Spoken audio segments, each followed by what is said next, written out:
Love bomb initiation. It begins with warmth, a flood of attention, a sparkle in their eyes that says, "You're special." They laugh at your jokes, they hang on your words, they reply instantly, they tell you things others don't, and most of all, they see you. Not just casually, but vividly, as if you're the only person that matters, and inside you, something blooms. You feel chosen, safe, understood. This is the love bomb initiation, the most beautiful trap ever built, because it doesn't come with chains, it comes with praise. You don't feel manipulated, you feel loved, you feel finally seen. Like every rejection, every doubt, every loneliness in your past is being wiped clean. And that's how it works. Because the human brain is not wired to resist love. It's wired to chase it, obey it, protect it. So when someone gives you a waterfall of affection, fast, overwhelming, too perfect to be questioned, your nervous system doesn't raise alarms. It says, attach now, secure the bond. You begin to mirror them. You laugh more. You reply faster. You want to earn more of that glow. But what you don't realize yet is that the glow has a condition, because slowly, subtly, the tone shifts. One day you disagree with them, and the warmth flickers. You question something, and the reply comes slower. You bring up a need of your own, and suddenly the air feels cold. And before you can even process it, you're afraid, not of them, but of losing the light, that radiant flood of attention, that praise that made you feel whole. Now it's rationed, measured, turned into a currency you have to earn. And your brain, already trained to associate love with compliance, begins to adjust. You avoid conflict. You censor yourself. You give them what they want before they ask. And all the while you still say, "This is the best thing that's ever happened to me." Because love bombing doesn't feel like manipulation. It feels like rescue, like destiny, until it doesn't. Until you realize you've been hooked, not with threats, not with cruelty, but with worship. Because that's what it was. Idealization as control. They built you into a fantasy, not to understand you, but to own you. And every time you step out of the fantasy, they punish you with silence, withdrawal, disappointment, and you panic. Because now, love equals obedience. Validation equals compliance. Your nervous system has been rewired. Belonging now means behaving. And here's the cruelest part. You still think it's your fault. You think you changed. You think you became too needy, too difficult, too insecure. But in truth, you were conditioned. This is how cults recruit. This is how abusers disarm. This is how control hides behind kindness. Not by dominating you up front, but by giving you exactly what you craved, and then slowly making you earn it. It's a cage made of compliments, and you close the door yourself. So how do you escape? You start by remembering love that must be earned through self-erasure is not love. Attention that disappears when you assert your truth is not affection. Praise that turns cold when you question it is not respect. Real love doesn't flood you to override your instincts. It doesn't seduce you into silence. It doesn't train you like a pet. It listens. It allows. It expands when you speak your truth. So if you find yourself shrinking to stay lovable, if you feel addicted to the glow of someone else's approval, ask yourself, who was I before the flood? What part of me vanished to keep this warmth alive? Because the truth is, you don't need to be bombed with love to be worthy of it. You don't need to be worshipped to be seen. You need space. You need honesty. You need affection that doesn't require performance. Let them keep their flood. You don't need to drown to feel desired. You just need to find the kind of love that doesn't explode into your life, but quietly stays. Emotional vulnerability, GAN. They ask you questions, softly, gently, like they care. What hurt you the most growing up? Who do you feel never saw you? What do you fear the most in relationships? Have you ever been truly broken? They look you in the eyes. They nod in all the right places. They give you just enough silence to keep talking. And you do. You tell them. You tell them everything. Because someone finally asked. Someone finally made space. You feel seen, safe. You think, this is what connection feels like. But later, the connection shifts. They remember things you barely recall saying. They press buttons you didn't know were exposed. They phrase arguments using words you once whispered in trust. They twist their silence into guilt, their presence into leverage. And you realize they weren't listening to understand. They were scanning. This is the emotional vulnerability scan, the quiet, calculated process of gathering your deepest wounds under the mask of empathy, only to weaponize them later. They didn't want your truth. They wanted your blueprint. Because people who manipulate for control don't always scream. They don't always dominate with force. Sometimes they dominate with softness. They disarm you with care. They extract data with compassion. They cloak their curiosity and concern. But underneath it, every word you shared was being cataloged. What makes you feel unloved? What makes you panic when someone pulls away? What made your parents withdraw their affection? When do you start begging for reassurance? They're not just learning who you are. They're learning how to break you. They observe your patterns. When you need validation, when you pull away, when you self-blame, when you over-explain. And slowly they mold themselves into the person you need, until you're attached, hooked, dependent. And then they begin to shift. They withhold the very things they once mirrored. They feed you just enough warmth to keep you coming back. They use your pain as a playbook. They know which apology will calm you, which word will silence you, which look will make you question yourself, which withdrawal will trigger your abandonment spiral. And now, it's not care anymore. It's customized control. They don't just manipulate. They tailor the manipulation using your own emotional architecture. Your trauma is the script. Your past is the mechanism. And the worst part is, you gave them the instructions. Willingly, honestly, desperately. You thought vulnerability would bring you closer. And maybe, once, it did. But in the wrong hands, vulnerability is not intimacy. It's ammunition. Because the line between a healer and a predator isn't always sharp. Some people ask to hold your wounds, not so they can soothe them, but so they can find where the stitches are weakest. And once you've been scanned, you're not just reacting to them anymore. You're reacting to every unhealed piece of yourself they now control. You start doubting your own emotions. You wonder if you're too much, too sensitive, too needy. You apologize for bleeding when they're the ones who cut you, using a knife you once handed them with trust. So what do? Do you stop being vulnerable? Do you shut down? Do you stop answering when someone asks, "How are you, really?" No. But you learn to watch for intent. You ask, is this person building with me or building a map of how to control me? You notice if their care is consistent or only appears when they need access. You test whether your vulnerability is safe not just in conversation, but in memory. Do they use it against you? Do they store it for leverage? Do they echo it in moments meant to shame? Because real connection doesn't archive your pain for power. It honors it. It protects it. It holds it with reverence, not strategy. So you don't need to stop opening up. But you do need to learn who has earned the right to hold what breaks you. You start guarding your trauma, not with walls, but with discernment. You understand that sharing is sacred, not owed, and that anyone who rushes to get behind your defenses might not be trying to join you, but trying to own you. And when you realize you've been scanned, you don't blame yourself for trusting. You grieve, you reclaim, and then you change the blueprint. Because yes, they may have mapped the version of you that was still bleeding, but they never met the version that healed in silence. The version that no longer explains, no longer seeks approval, no longer hands out weapons and calls it love. They scanned your pain, but they missed your strength, and that they'll never see coming. Mirror persona trick. They laugh at your jokes. They nod when you speak. They echo your phrases, your quirks, your fears in a slightly different voice. You feel it instantly. Connection. Chemistry.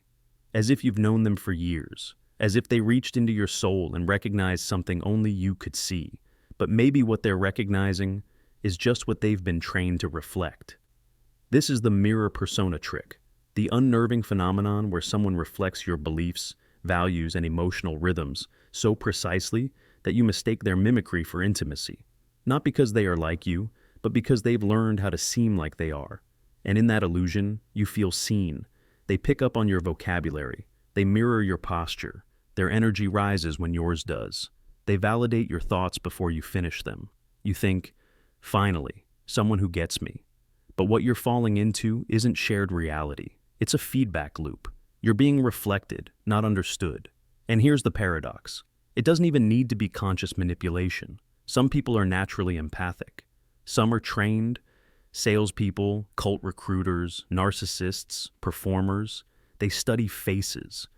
They mimic tones. They mold their outer self to match yours. Because they know something you don't, that most people aren't drawn to truth. They're drawn to resonance. You're not looking for someone real. You're looking for someone familiar. And familiarity can be faked. You believe in the authenticity of the moment because it feels right. It feels like honesty. But feelings can be manufactured. The more you reveal about yourself, your opinions, your wounds, your language, the easier it is to build a reflection tailored just for you. It's not that they're hiding something, it's that they're showing you yourself, polished and returned, with just enough mystery to keep you reaching. And in that reaching, you forget to ask the one question that could break the spell. Who are they when you're not around? The mirror persona trick thrives on that absence of inquiry, because the more invested you are in the reflection, the less you want to believe it could be an act. You're not in love with them. You're in love with the version of yourself that feels lovable in their presence. That's the trap. Because when the reflection fades, when they finally show contradiction or pull away or stop mirroring, you feel abandoned. Not because they changed, but because the illusion broke. You were never holding them. You were holding a projection. This happens in relationships, in cults, in manipulation. But it also happens in the ordinary, every day. The coworker who adapts to every new boss, the friend who agrees with whoever is speaking, the influencer who reflects your political anger until you're addicted to their feed. They are not leading. They are echoing. And if you've never been mirrored before, if you've spent a lifetime being misunderstood, overlooked, unheard, the moment someone reflects you, it feels sacred. It feels divine. You call it soul connection. But maybe it's just high-level mimicry meeting unmet need. You're not wrong for wanting to be seen, but you must ask, am I being seen or am I being studied? The mirror persona doesn't reveal itself through malice. It reveals itself through absence. When you strip away your personality, your opinions, your tone, your energy, what's left between you? Do they stand or do they vanish? Because a true connection isn't built on mirroring. It's built on difference that holds, on contradiction that doesn't collapse, on tension that doesn't require one of you to shapeshift into the other. Real presence has weight, edges, grit. A mirror only has reflection. And this trick, the one that made you feel so safe, can become a trap when you realize they never showed up. Only their echo did. So how do you protect yourself? Not by avoiding connection, but by staying aware. Watch for the signs. Agreement without depth. Validation without curiosity. Familiarity that arrives too soon. Silence when contradiction would be honest. And most importantly, notice how you feel. Do you feel understood or performed for? Do you feel drawn in or studied? Do you feel flattered or known? Because there's a difference between someone seeing your soul and someone constructing a version of themselves to match it just well enough to gain your trust.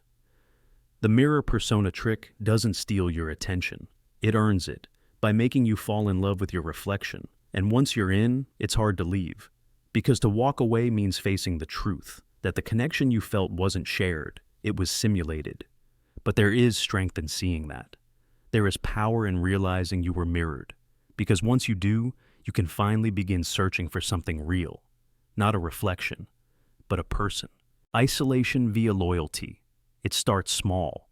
You're told they love you, that this group, this partner, this belief system, it understands you like no one else, that outsiders just don't get it, don't get you, that their questions are distractions, that their doubts are poison, that the only truth is here, in this circle, where love is pure and loyalty is proof.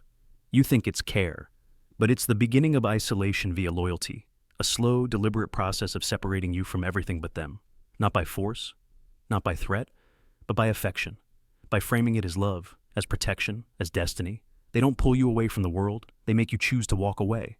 Your old friends, they're not safe. Your family, misguided.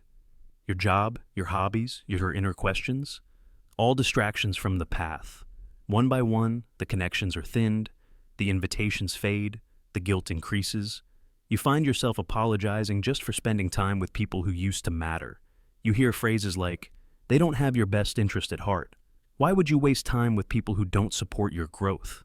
If they loved you, they'd be here too.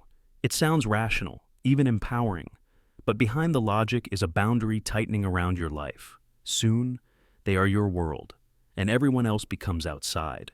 It's not a wall built overnight. It's a drift, an emotional current, engineered loneliness disguised as loyalty. You stop telling people what's going on in your life, not because you want to lie, but because you already know they won't understand. You pre-reject their confusion, their concern, their resistance, and that too feels like loyalty. But slowly, you start to feel alone. Even when you're surrounded by the group, even when you're being praised, even when you're told you're doing the right thing. Because loyalty that demands isolation is never love, it's control. Here's the secret. When someone tells you, "We love you more than anyone else ever could," what they really mean is, "We want you to forget that anyone else ever did." The loyalty they crave isn't emotional, it's existential. They want to be your only frame of reference, your only source of truth, the only mirror in which you see yourself. Because once that's accomplished, once you're too far from anyone who would question them, they don't need chains. You've built your own. And even worse, you'll feel proud of them. You'll mistake them for identity, for sacrifice, for a sign of how chosen you are. You'll stop calling the people who once gave you perspective. You'll stop listening to other voices. You'll start fearing the idea of starting over, because now, this is all you have. And they'll call that fear faith. They'll reward it, praise it.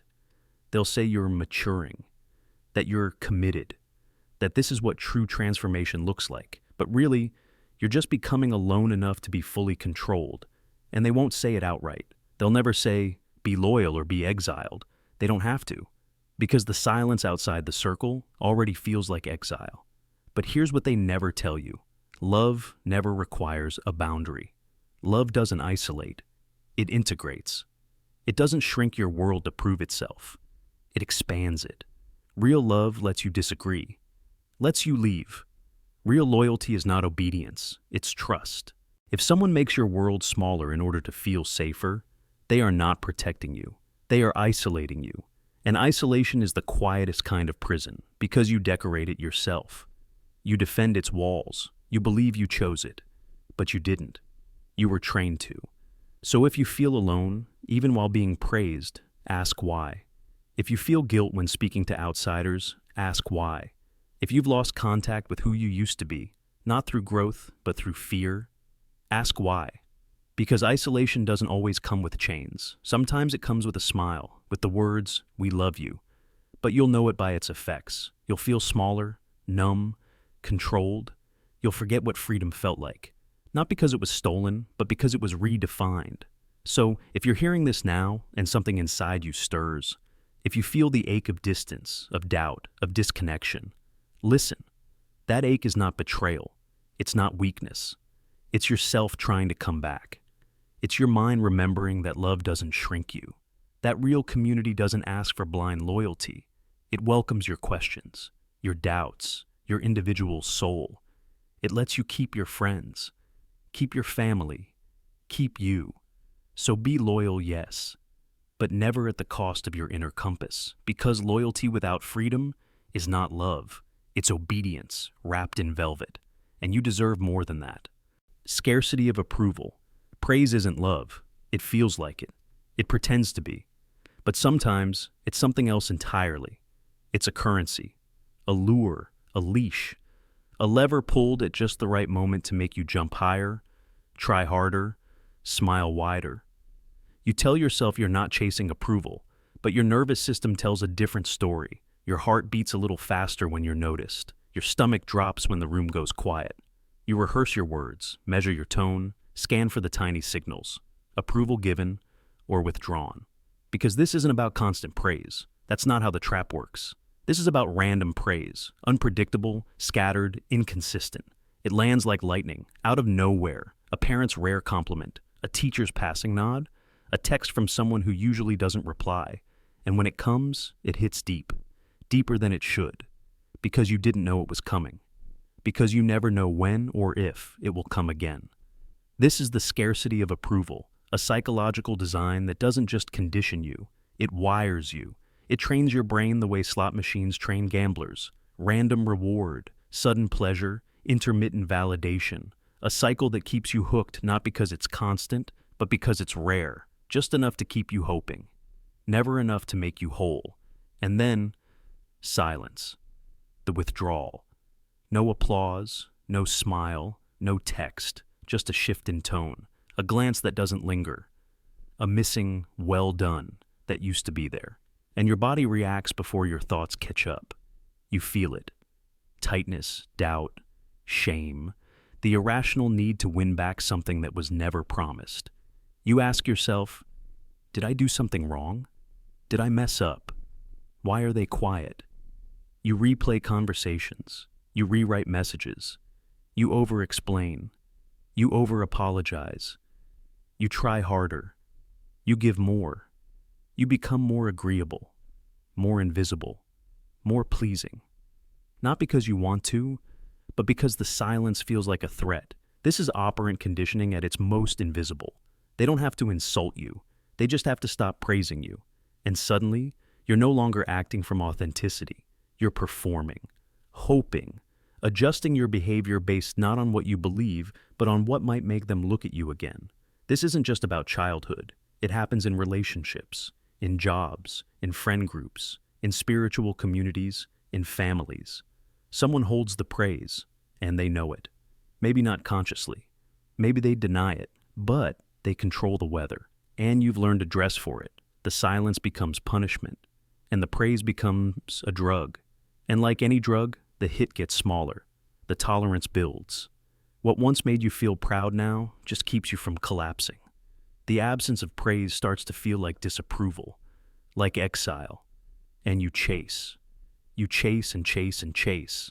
But the chasing doesn't lead to safety. It leads to exhaustion. Because deep down, this isn't about who you are. It's about who you are to them. And if their validation disappears, who are you then? You've built a mirror out of praise, but when they stop reflecting you, you vanish. So how do you escape? It starts with the most terrifying move of all, silence. Not theirs, yours. You stop performing. You stop adjusting. You let the silence fall, and you don't run to fill it. You let yourself be unpraised, unacknowledged, unseen, and you survive it. You let yourself sit in the terrifying space where nothing comes back, and realize that your worth isn't gone. It was never in their words. It was never in the text, the compliment, the nod. It was in the fact that you showed up, that you spoke, that you stood, that you are. And when you find that anchor, something breaks. The loop doesn't vanish overnight, but it weakens. You no longer need the hit to feel real. You no longer chase silence like it owes you something. You still appreciate praise, but you no longer build your identity around it. Because now, finally, you see the truth. The drug only worked because you didn't know you were whole without it. And now, you do. Authority, transfer rituals. It doesn't begin with commands. It begins with care, with phrases like, trust the process. You're not ready to lead yourself yet. Let us guide you. It's for your growth. You're told this surrender is temporary, that you're being shaped, matured, awakened, that giving up your decisions is a step toward becoming someone greater, and you believe it, because it's said with such calm, such confidence. They seem so certain, so sure of the right way. So you let them decide. One small choice at first, then another, and another. You're in a mentorship, a program, a community, a system that promises transformation. You begin to ask before acting. You wait for approval before speaking. You hesitate before thinking your own thoughts, and you call this growth. But what's really happening is a ritual, one that looks like guidance but hides a deeper motive, the transfer of authority, not as a violent takeover, but as a gentle hand, placed over your compass and turned just slightly away from your own north. This is the authority transfer ritual, a slow, sacred feeling theft of self-direction. It disguises obedience as evolution. It reframes dependency as trust. It replaces your intuition with external permission. You start to believe that true freedom means earning the right to choose, that you must be cleansed of ego, error, and illusion before you're allowed to decide for yourself. But who defines when you're ready? Who holds the key to that readiness? They do. And they'll never tell you you're ready, because if they did, you might walk away. And here lies the trap. You think you're being prepared for independence, but every ritual, every ceremony, every assignment, every lesson pulls you deeper into their framework. Your questions are welcomed, as long as they lead back to their answers. Your doubts are honored, as long as they're framed as weaknesses you must overcome. Your resistance is spiritualized, a sign of your unfinished work. You're told that full freedom is possible, just not yet. Not until you're fully healed. Not until you've let go. Not until you've trusted enough. And so, you wait, and obey, and shape yourself to fit the hands that are molding you. And all the while, the voice inside, the one that used to whisper, "This feels wrong," grows quieter, until you can no longer tell whose thoughts you're thinking, whose path you're walking, whose life you're living. You call it alignment. They call it progress. But it's not alignment when your compass has been replaced. It's not progress when your feet are moving, but only in the direction they've allowed. The most dangerous part? It feels good. Structure is comforting. Being led is easy. Being approved of, validated, praised for your obedience, it feels like love. But love that silences your instincts is not love. Guidance that severs your decision-making is not wisdom. Growth that demands compliance is not evolution. It's control. In robes. And the longer you stay, the more you forget you ever had a compass of your own. So, how do you break the spell? You start with one question. When was the last time I trusted myself, without asking for permission? And then you ask, what would I choose if I weren't afraid of being wrong? Because sometimes the only way to reclaim your compass is to walk in a direction no one approves of, to make a messy choice, to disappoint the system, to risk being called lost, just to see if you were ever truly found. You do not owe your life to the framework that says it rescued you.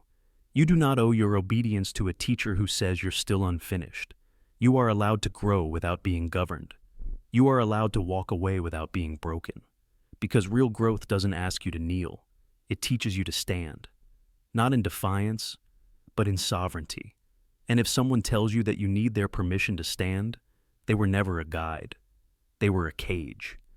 And your freedom begins the moment you reach down, dust off your compass, and follow a path that only you can see, even if you walk it alone. Peace through submission. They speak softly, calmly.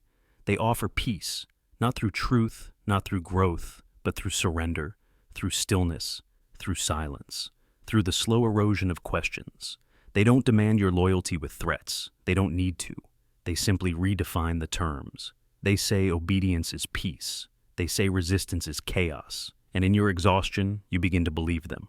Because peace feels good. Stillness feels safe. And thinking, real, critical, burning thought, feels loud, disruptive, dangerous. They say, why stir the water when it's finally still? Why raise your voice when you could rest? And so, you stop questioning. Not because you found truth, but because you've been taught that asking hurts. Not because your soul is at rest, but because rest has been confused with paralysis. This is peace through submission, the psychological seduction that rebrands compliance as harmony and thought as threat. It's not just about power. It's about shaping your inner world so completely that stillness becomes synonymous with surrender, and fear becomes the natural reaction to freedom. They don't need to censor you. You start censoring yourself. You stop sharing the thought before it's even finished. You smooth over the edge in your voice. You nod when you want to scream. You smile when your instincts are begging you to speak. And when your body tightens, when your intuition flares, you silence it. Because silence has become a virtue. You were not forced into this. You were guided. Guided through language, framing, reward. When you obey, they praise your maturity. When you hesitate, they call it confusion. When you speak, they say you've misunderstood. When you resist, they say you're unstable. And so, peace becomes about predictability, Safety becomes about sameness, and the soul, the unpredictable, creative, eruptive soul, becomes the threat. So you hide it. You dull your edges. You numb your questions. You become a softer version of yourself, not because it feels right, but because it feels allowed. You tell yourself this is balance, that you're being wise, that anger is toxic, that peace means acceptance. But the peace you've accepted has a cost: your fire, your agency, your voice.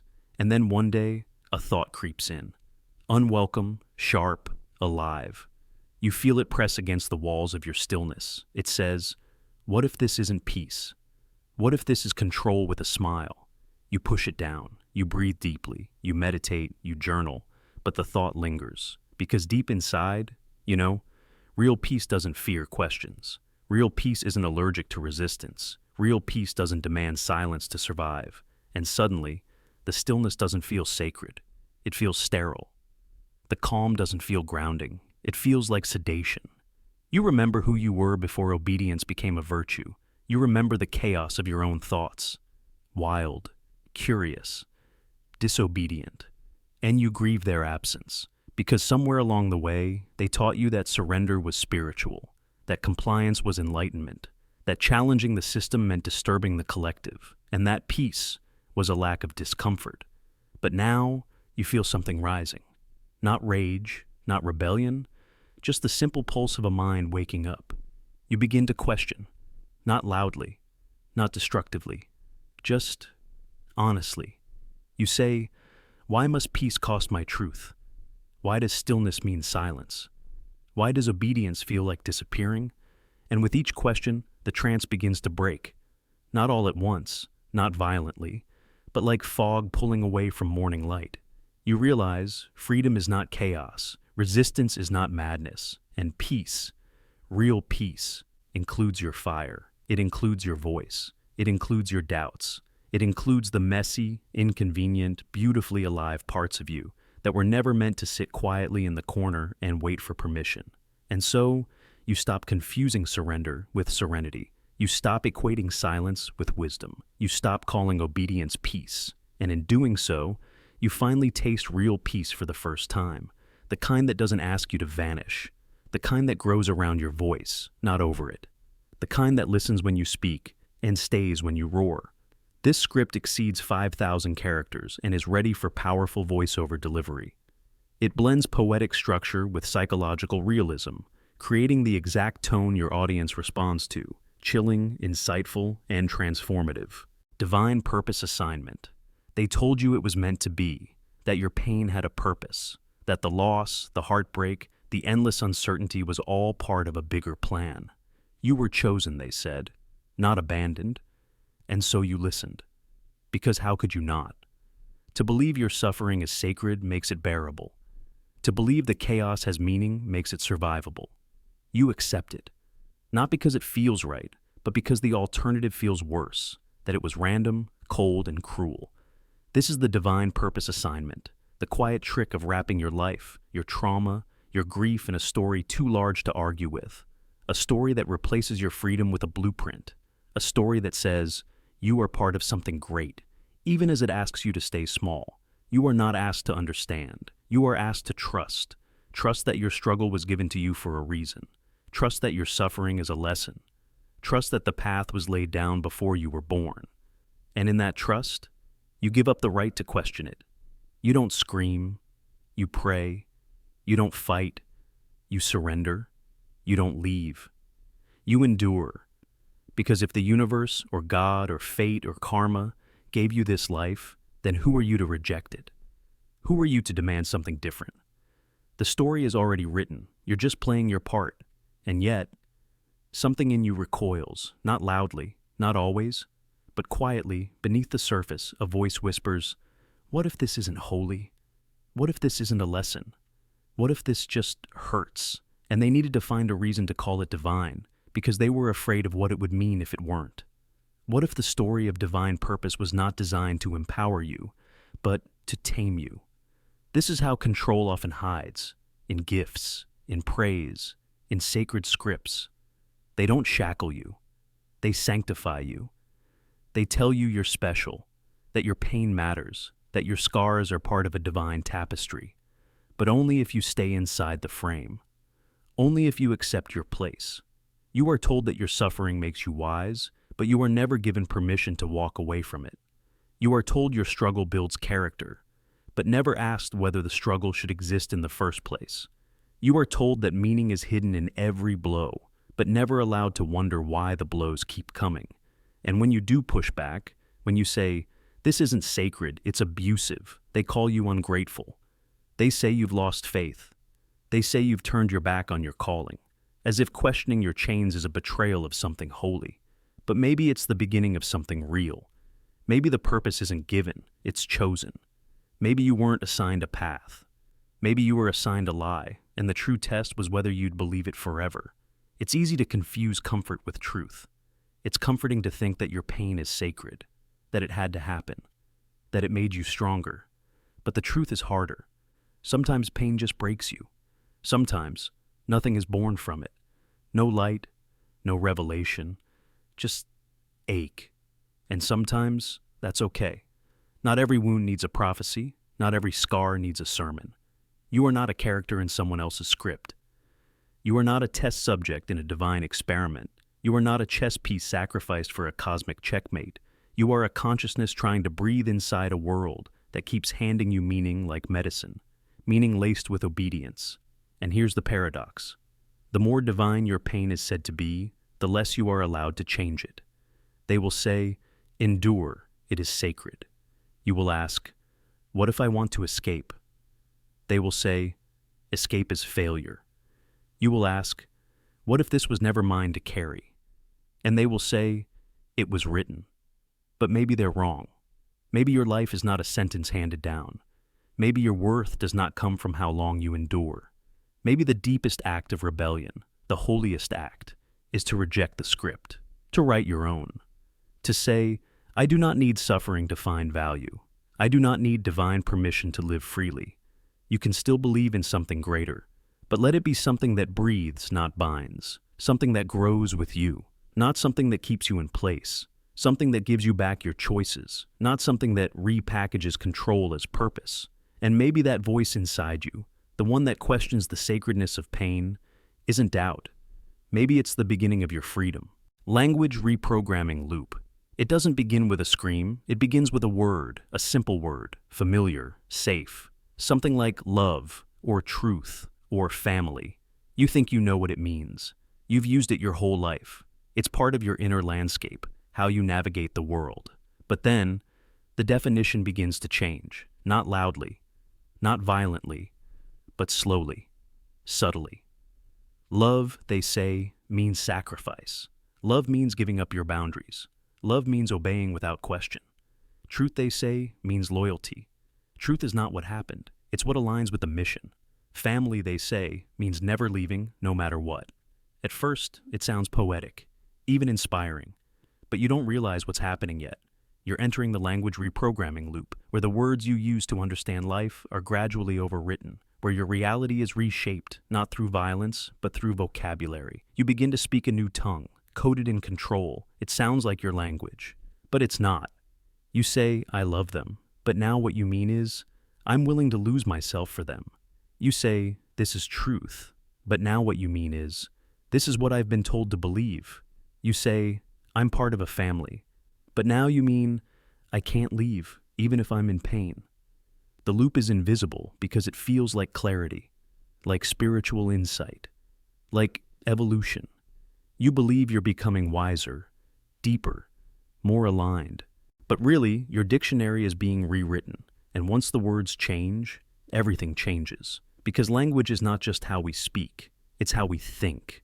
Your thoughts are built from words, and when those words are hijacked, your thoughts are no longer your own.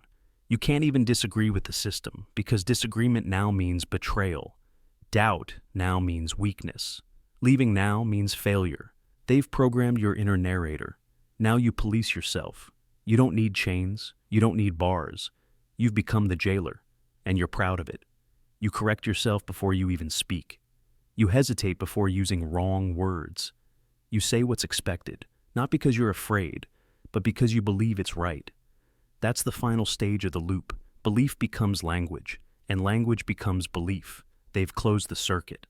Now, when someone from the outside says freedom, it sounds dangerous. When someone says truth, it sounds suspicious. When someone says, you deserve to be whole, it sounds selfish. You're not broken. You're reprogrammed, and the code was hidden in plain sight. They didn't need to control your body. They controlled your vocabulary, and with it, your identity, your decisions, your very sense of reality, and you're not alone. Every cult, every extremist movement, every manipulative ideology uses this loop. It doesn't start with weapons. It starts with language shift, where obedience becomes faith, where boundaries become pride, where suffering becomes devotion. And once the loop tightens, you'll defend it. You'll tell others they don't understand, that they are lost. You'll quote slogans, not because they make sense, but because they feel safe. And slowly the real you, the one who once spoke freely, goes silent. But listen closely, because sometimes a crack appears. You hear someone say the old version of a word, and it hits different. Someone says, love doesn't erase you, and it stirs something. Someone says, truth doesn't require blind loyalty, and your chest tightens. Someone says, freedom isn't betrayal, and a piece of your mind remembers. And in that moment, you realize you've been speaking in code, that the meanings weren't yours, that the story you were telling wasn't written by you, that the language that shaped your thoughts was forged by someone else's hand. And once you see the loop, you can begin to undo it. Not all at once, not with rage, but slowly, gently, by relearning the old tongue, by remembering that love can mean boundaries, that truth can survive questions, that family doesn't demand silence. You start using the original words again. At first, it feels wrong, forbidden, but it's not. It's real. It's you, returning. And the loop weakens, because no system of control can survive a language it can't rewrite. So speak, even if your voice trembles, even if you only whisper the old meanings, even if the loop still echoes in your mind. Speak anyway, and you'll find others who remember too, because there's a deeper language, older than control, one that doesn't twist meaning into obedience, one that lets you define yourself. And when you speak it again, you'll know. The loop is not eternal, but your voice is. Persona rebuild blueprint. They say you can start over, that you can burn it all down, your old habits, your old name, your past mistakes, and rebuild something new, a better version, a cleaner self, a reinvention, a rebirth. You're told to rise from the ashes, to cut ties with who you were, to let go of what no longer serves you. The language sounds empowering. The tone is always celebratory. They call it healing. They call it growth. But there's something underneath that no one talks about, because who handed you the blueprint? Who decided what the new you should look like? What if the self you're building isn't yours? This is the persona rebuild blueprint, the subtle, seductive process where you're encouraged to shed your past, but only if you rebuild according to their design. You think you're free. But you're just trading one script for another, one mask for a shinier one set of chains for another set, painted gold and labeled authentic. You're told, this is what a strong person does. This is what healed looks like. This is what confidence sounds like. This is how a leader talks. And slowly the new self you're crafting starts to take shape, not from your raw experience, but from their expectations. You cut your hair. You change your tone. You rewrite your story into something more palatable, more triumphant. You share it in ways that will get applause. You use words that belong to the culture around you. You rebrand your pain into something inspirational, but never too messy, never too real. You didn't rise. You were sculpted, and the hands that sculpted you, they're still holding the knife. Because when you deviate from the blueprint, when your real, unprocessed grief spills out, or your anger doesn't fit the aesthetic, they flinch. They silence. They retreat. They remind you, softly or sharply, that this version of you is unacceptable, that it's not the version you agreed to become. And so, you self-correct. You shrink. You smile. You return to the curated version, the improved self, the one that looks like freedom but feels like performance.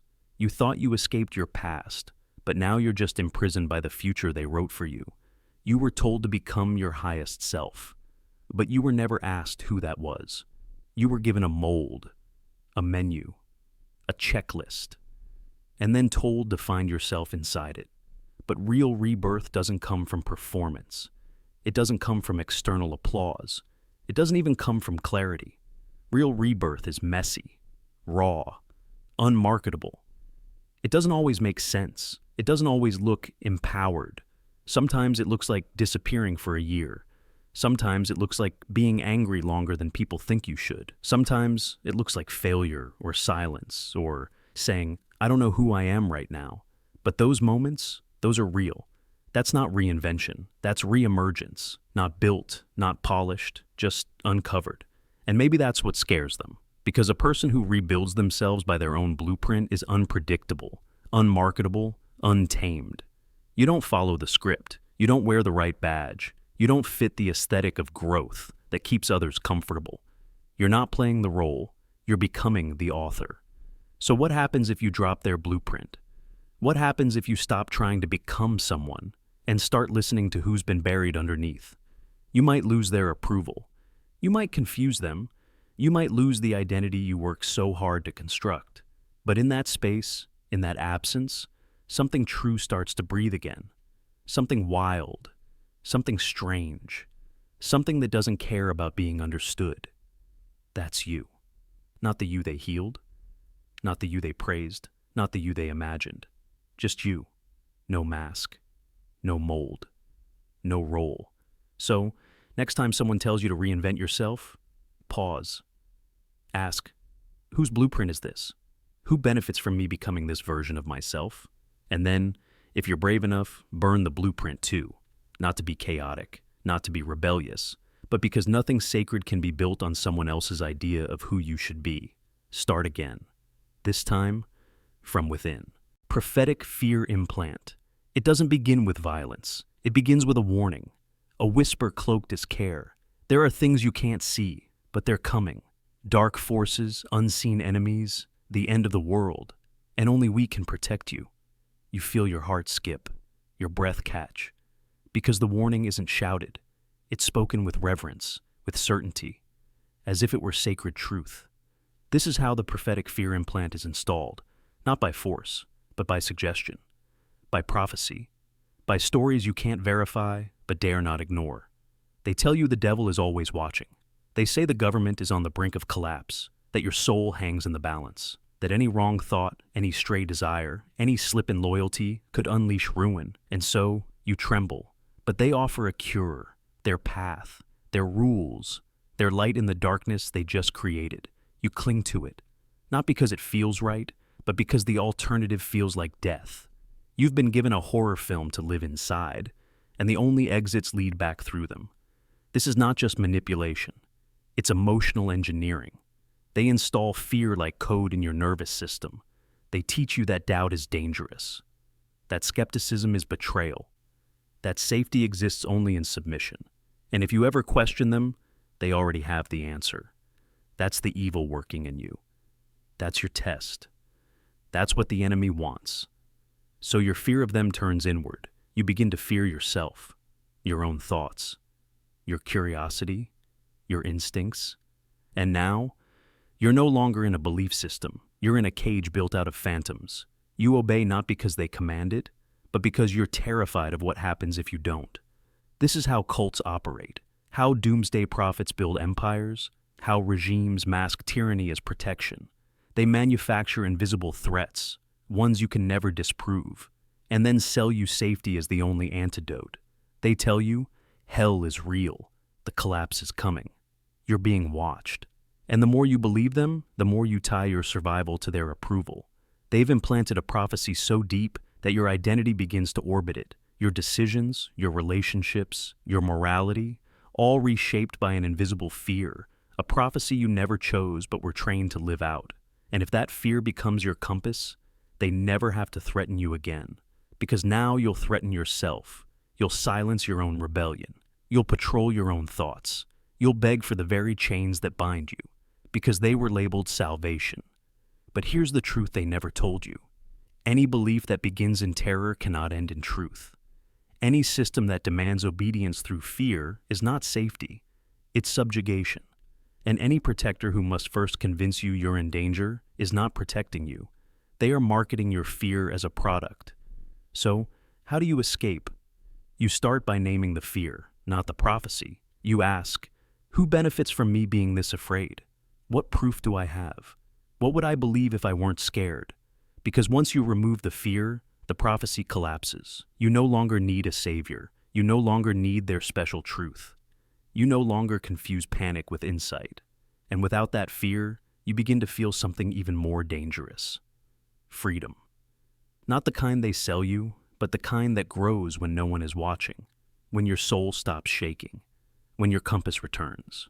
You begin to trust your own questions, to seek answers without trembling, to rebuild the bridge between curiosity and courage. And in that quiet clarity, you see them for what they are. Architects of fear, selling keys to doors they locked. So you walk away, not from truth, but from control. You walk into the unknown, without the weight of invisible demons, without the promise of collapsing worlds, without the manufactured nightmare stitched into your spine. And for the first time, you don't feel holy, or safe, or chosen. You just feel awake, and that is enough. Moral superiority, instinct. They don't need to control you with fear or silence you with force if they can convince you you're better. It begins as flattery, disguised as insight.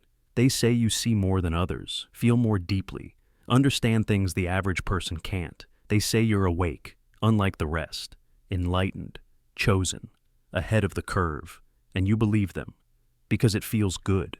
Who wouldn't want to be on the right side of history, of truth, of morality? You start to look at others not with curiosity, but with pity. They're still asleep. They haven't evolved yet. They're trapped in old systems, but I've transcended them. At first it seems harmless, even noble. You want to help them, uplift them, show them the light you were shown. But slowly something else seeps in. A quiet contempt. A subtle revulsion. A distance you don't acknowledge. This is the moral superiority instinct, the psychological high that makes you feel righteous, not because of what you do, but because of who you believe you are.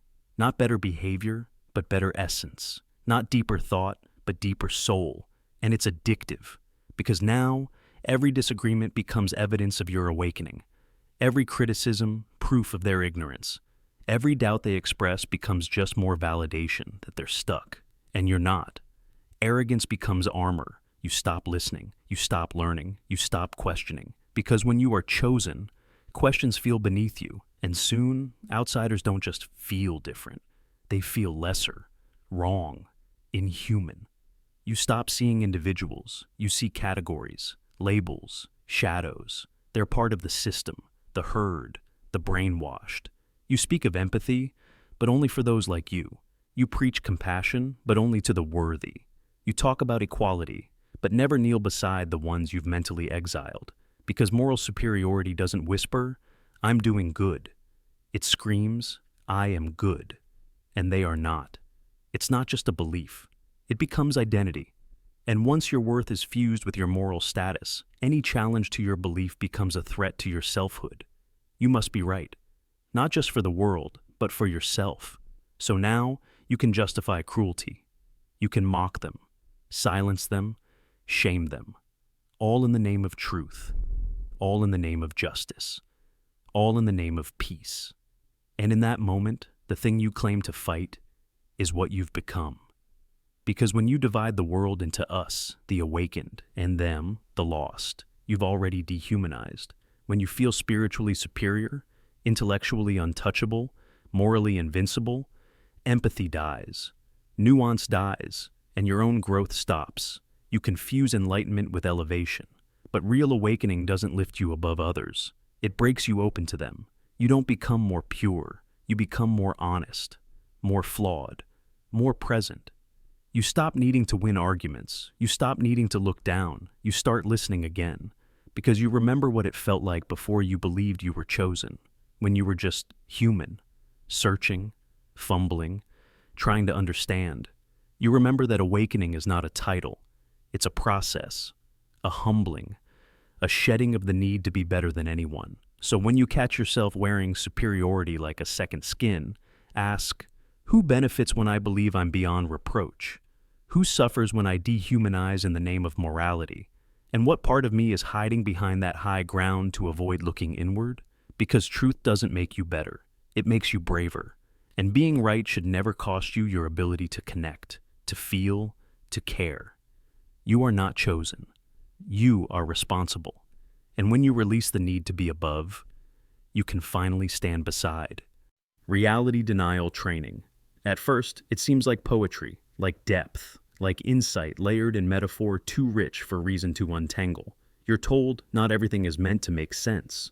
You're told truth lives beyond logic. You're told your confusion is a sign you're awakening. So you lean in.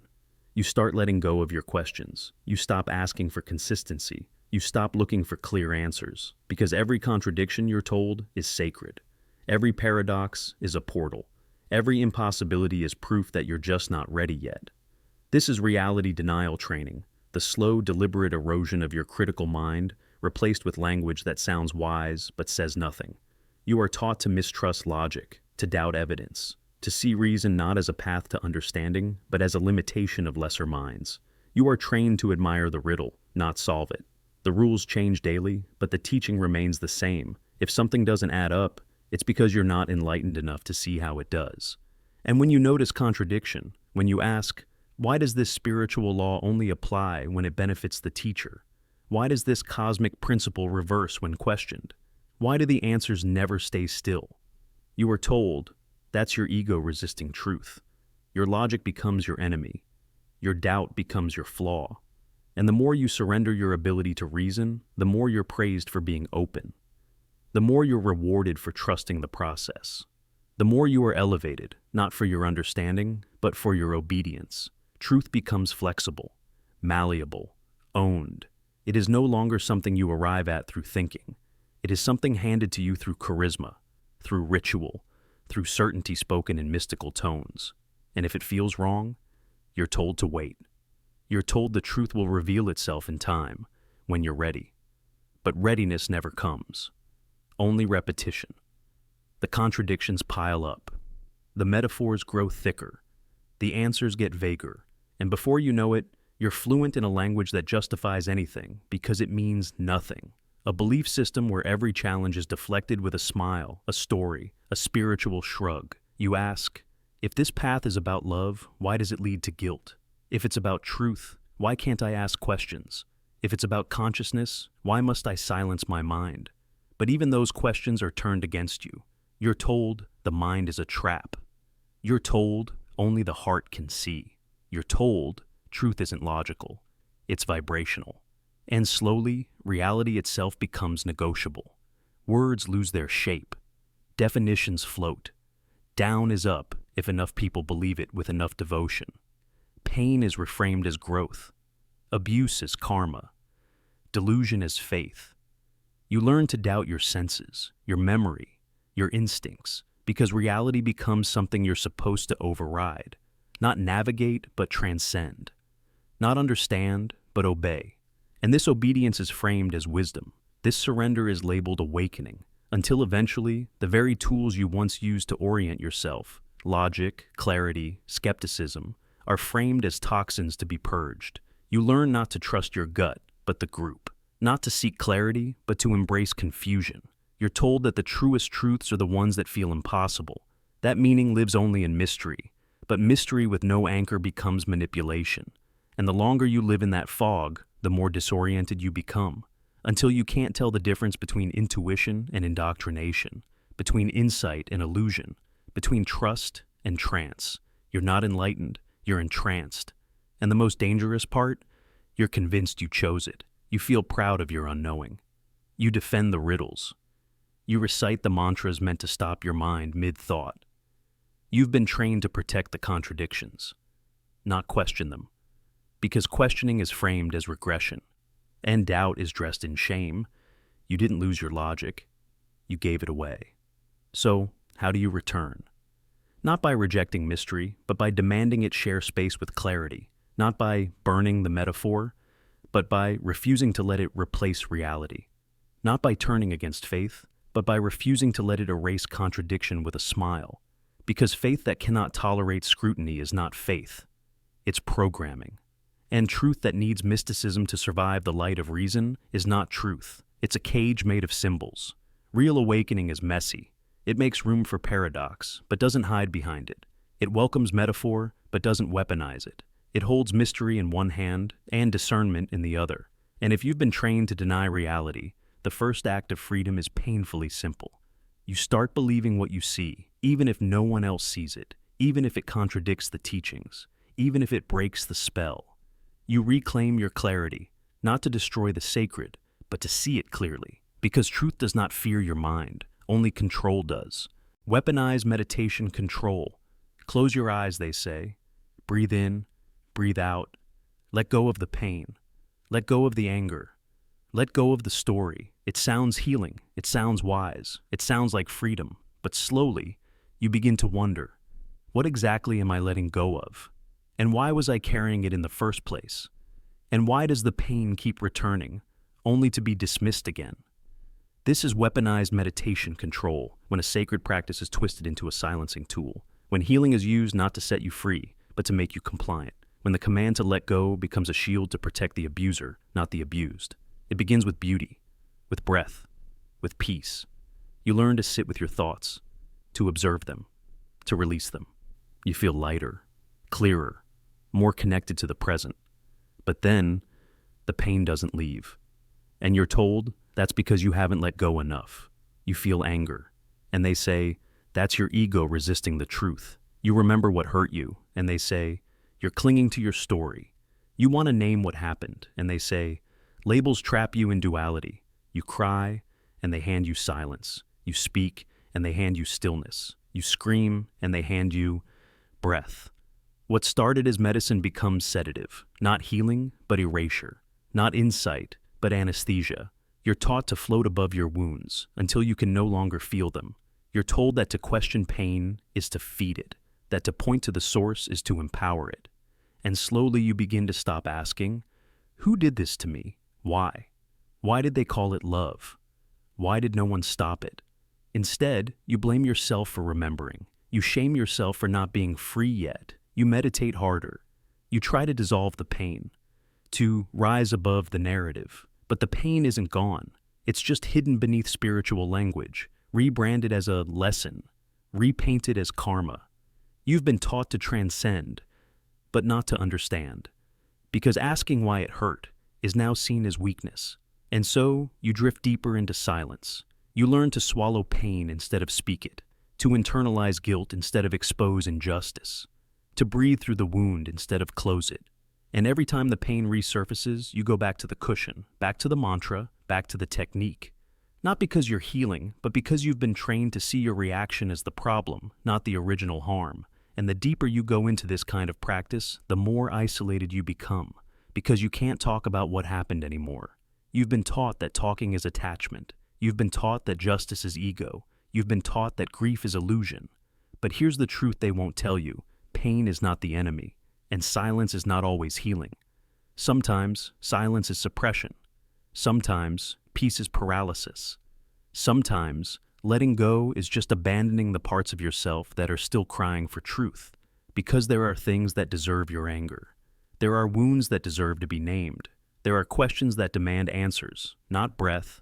Letting go of pain is not the same as pretending it never happened. Meditation is powerful, but it is not a weapon. And yet, in systems of control, cults, abusive relationships, manipulative teachers, meditation becomes a tool for obedience. You're taught to empty yourself so that someone else can fill you. You're taught to surrender, but only in one direction. You're taught that healing means forgetting the wound and never asking who caused it. This isn't enlightenment. It's erasure. And yet, it's so subtle, so soft. Wrapped in incense and sacred words. It doesn't feel like control until it's too late, until you can't tell the difference between discipline and dissociation, between peace and passivity, between growth and gaslighting. but you can wake up. You can remember that healing does not require forgetting. That presence does not require silence. That real meditation makes space for truth, even if that truth burns. You can sit with your pain and ask, "Why are you still here?" And pain might whisper, "Because no one ever listened." Not really. They tried to silence me. They tried to transcend me, but they never heard me. And maybe now, you will. Maybe now, your breath won't be used to dissolve the pain, but to hold it, to witness it, to protect it, to honor it. Because true meditation is not blind letting go. It's conscious recognition. It's the courage to sit with what is, not to erase it, but to understand it. And when you understand it, then, and only then, you can let it go. Not because you were told to, not because it's enlightened, but because you are finally ready. And that, finally, is freedom. Not programmed, not forced, but real, because the moment you reclaim your pain, no one else can use it against you again. Dissent, framed as evil, they tell you to speak your truth, until your truth doesn't fit the script. They say, ask anything, but only if you already know the answer they want. You're taught to trust your intuition, but if your intuition brings doubt, discomfort, or a challenge, you're told it's just your ego, your arrogance, your brokenness, or even something darker, a flaw in your soul, a crack in your faith, the touch of some forbidden rebellion. This is the world where dissent is not disagreement. It is evil. You start by asking questions, quiet, careful, almost innocent. Why do we do it this way? Is there another perspective? Does this rule really help anyone, or does it only serve the few? But the reaction is swift. The atmosphere changes. Eyes narrow, smiles fade. The group closes ranks, and you feel the shift in gravity. Your question is not heard as curiosity, but as threat. Your doubt is not a search for truth. It's an act of betrayal. At first, you're simply corrected. You're told to trust the process, to have faith, to remember your place. But if you persist, the pushback intensifies. Your questioning is pathologized. You're told you're in your ego, that your doubt is pride or a refusal to surrender, that your desire for understanding is just your stubbornness, your unwillingness to let go of control. You're labeled as negative, disruptive, ungrateful. Your voice becomes a problem to be solved. If you don't back down, the diagnosis gets darker. Your doubt is rebellion. Your questions are sin. In some environments, you're warned that your skepticism is a sign of possession, of darkness working through you, trying to tear down what is good and pure. They remind you, kindly or coldly, that doubt is the devil's tool, that God hates pride, that questioning is the first step to falling away. You hear this so often you begin to wonder if it's true. It happens in cults, in churches, in corporations, in families. Any system that cannot survive scrutiny has to demonize scrutiny. Any leader who cannot answer a question has to turn the questioner into the villain. So, disagreement isn't a healthy part of growth. It's cast as an existential threat. The group's survival is at stake. Your refusal to blindly agree becomes a form of violence, a toxin, a cancer that must be cut out before it spreads.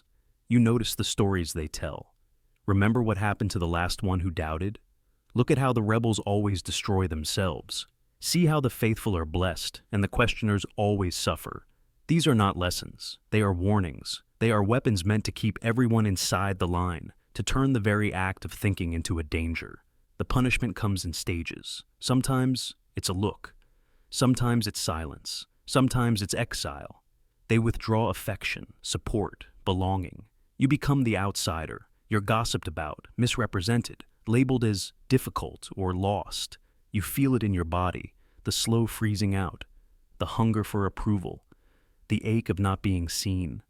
You begin to police yourself, censor your doubts, rehearse the right answers, swallow your questions. You learn that the price of belonging is silence.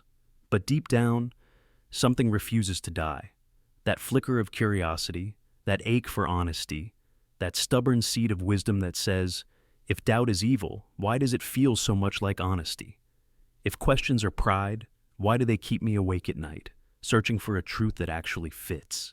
You remember moments from history, Galileo, accused of arrogance for suggesting the earth moved, heretics burned for asking why, whistleblowers crushed for naming what everyone else was too afraid to say. You realize that every breakthrough, every transformation, began with someone refusing to accept the answer given to them. Yet, the machinery of demonizing dissent is relentless. It is built into the language, the rituals, the reward systems. Praise is lavished on the loyal. Stories are rewritten to erase the doubters. Those who leave are spoken of in hushed, sad tones. They were overtaken by pride. They couldn't humble themselves. They lost the spirit. You see how disagreement is never allowed to be wise or principled or necessary. It is always a weakness, always a threat. And over time, this story seeps into you. You begin to doubt your own doubt. You wonder if your longing for truth is actually a flaw, a sign of brokenness. You question your right to question. You see others forced into submission or broken by exile, and you start to wonder, maybe it's better not to know. Maybe silence is safer. Maybe belonging is more important than honesty. But the moment you surrender, you feel the loss, the smallness, the absence of your own voice. And if you are lucky, that ache becomes louder than your fear. You remember that real wisdom is not the absence of doubt, but the courage to doubt well. That every step forward in human history was built on someone risking exile to ask, what if we're wrong? You realize that the ones who frame dissent as evil are not protecting you from danger. They are protecting themselves from change. You look around and see the cracks, the stories that don't add up, the harm that is never named, the truths that everyone whispers in secret but never says aloud. You begin to wonder what would happen if, instead of silencing yourself, you spoke. If, instead of shrinking, you stood your ground. If, instead of letting them frame your doubt as sin, you reframed it as strength. You see, the greatest threat to any closed system is not an enemy at the gate. It is an honest question from within, the kind that cannot be dismissed with labels, the kind that cannot be pathologized away, the kind that keeps growing, even in the dark. You understand that the ones who fear your doubt do so because, deep down, they are already doubting, that they are holding their own questions underwater, terrified that if you speak, the surface will break and the truth will pour in. So you speak. You ask. You refuse to let your doubt be shamed into silence. You let wisdom look like rebellion. You let honesty sound like ego. You let your longing for truth be louder than your need for approval. And in that moment, the story begins to change. The room gets quieter. Some people flinch. Some turn away. But others look up. Others recognize the courage it takes to dissent. Others, who have swallowed their questions for years, feel the spark of hope. You realize that in a world where doubt is framed as evil, to question is the bravest thing you can do. That wisdom is not certainty. It is the willingness to risk being wrong, to risk being alone, to risk being cast out for the sake of something bigger than belonging. The truth. And so, even if your questions cost you everything, you keep asking, because you remember that the real sin is not doubt. The real sin is silence in the face of a lie. The real pride is not in the question, but in the refusal to allow questions at all. You choose wisdom. You choose honesty. You choose the pain of asking over the comfort of belonging. Because even if they frame your dissent as evil, you know, deep down, that doubt, when it is honest, is the first step toward wisdom, and the truest sign that your soul is still alive. Ritualized time control. You wake before sunrise. The alarm is not your own. It is a bell, a chant, a schedule written long before you arrived. There's no gentle drift into the day, no time to stretch into yourself. You are expected. The ritual begins. You shuffle into line with others, voices low, footsteps measured. You recite the words you've been given, repeat the motions you've learned, and before your eyes are fully open, your day has already been claimed by something larger and more demanding than your own will. This is ritualized time control. It doesn't look like chains or locked doors. It looks like discipline, devotion, commitment. But underneath, something else is happening. Your hours are no longer yours. The day is divided into tasks and rituals so tightly packed that there's no room left for reflection, rebellion, or even honest self-questioning. The rhythm is relentless. Chants in the morning, meetings by noon, fasting at intervals that aren't about health, but about control. You are always busy, but never free. Why does this happen? Why do so many systems, religious orders, high-control groups, elite training camps, even some workplaces, pack every moment of your day with ritual and routine? The answer is both simple and deeply unsettling. The more your time is controlled, the less space you have to ask who you really are, or why you're doing any of this in the first place. Consider the monastery, where bells mark every transition: waking, eating, praying, working, sleeping. On the surface, it seems holy, peaceful. But in reality, this schedule is designed not just to inspire, but to eliminate the private self. If you're always chanting, you never think your own thoughts. If you're always with the group, you never wonder if you belong outside it. The ritual becomes your identity, and soon your needs, your doubts, your private dreams are compressed to the point of disappearance. Or look at the world of military training, where the day is a blur of drills, briefings, physical tests, meals eaten in silence, moments for reflection snatched and rationed like contraband. You learn to value discipline, to suppress exhaustion, to synchronize with the whole. But the deeper lesson is subtler. If every second is accounted for, there's no room for resistance. Time becomes an extension of command. You perform, obey, survive. And in the process, the part of you that would say no is drowned out by the constant drumbeat of now. High-control groups and cults take this further. They fill your days with meetings, study sessions, outreach, rituals, mandatory meals. Free time is framed as dangerous, selfish, even sinful. You are kept in motion, praised for your energy, shamed for your exhaustion. You begin to believe that your value is measured by how many rituals you complete, how perfectly you perform, how little you ask for rest. The result is a mind too weary to rebel and a spirit too busy to notice its own shrinking. But this isn't just about obvious extremes. In the modern world, time control seeps into the ordinary. The corporate office, with its endless meetings and check-ins. The hustle culture, with its back-to-back appointments, productivity hacks, and the constant pressure to prove yourself by filling every waking hour. The digital world is its own monastery, with pings, notifications, and schedules that colonize even your sleep. You become so accustomed to the rush, the performance, the routine, that the idea of stopping, even for a moment, feels unbearable, almost dangerous. Because what might you discover if you did? Psychologically, ritualized time control is devastatingly effective. The human brain adapts to whatever rhythm it's given. Give it chaos, and it will crave order.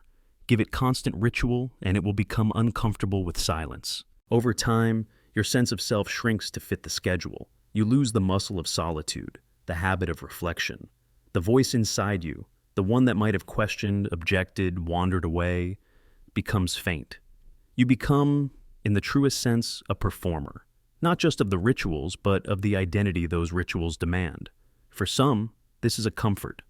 Rituals offer structure, community, predictability. But for those who sense the trap, the feeling is suffocating. You may find yourself desperate for an hour alone, for a day without a script. You may resent the endless round of chants and meetings, but you also fear what comes after. What waits in the silence, what truths might break the surface if you were finally left alone with yourself. Real stories echo this everywhere. The ex-monk who describes needing years to relearn how to sit in silence without reciting prayers. The former cult member who panics when faced with an empty afternoon because without tasks, her value disappears. The corporate dropout who spends months haunted by phantom notifications, checking his watch even after it's gone. The mind, conditioned by ritualized time control, learns to mistake busyness for belonging, exhaustion for virtue, performance for purpose. The cost is profound. When you are denied your own time, you are denied your own life. Your imagination atrophies. Your curiosity withers.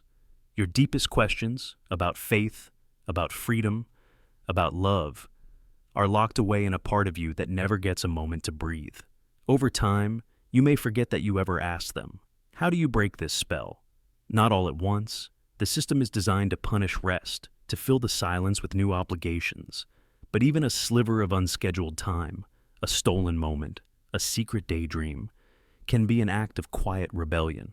In those moments, you may feel the ache of your real self, the flicker of a question. Is this who I am, or just who I perform?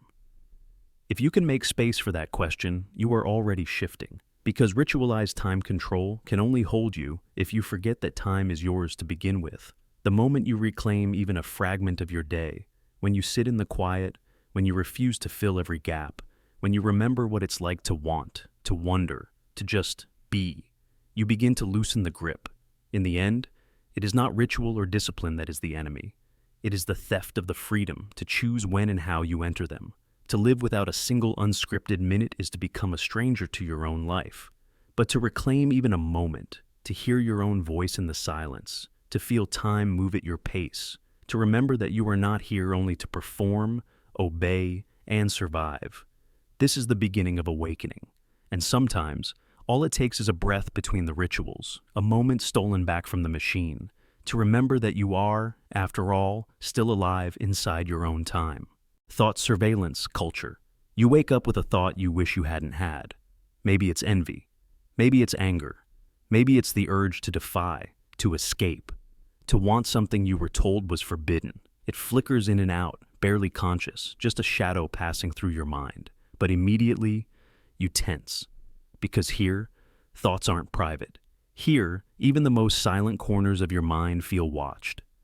This is thought surveillance culture, a psychological architecture built not on external cameras, but on the guilt you carry inside your own skull. It doesn't start with the demand to confess, or the threat of punishment for what you think.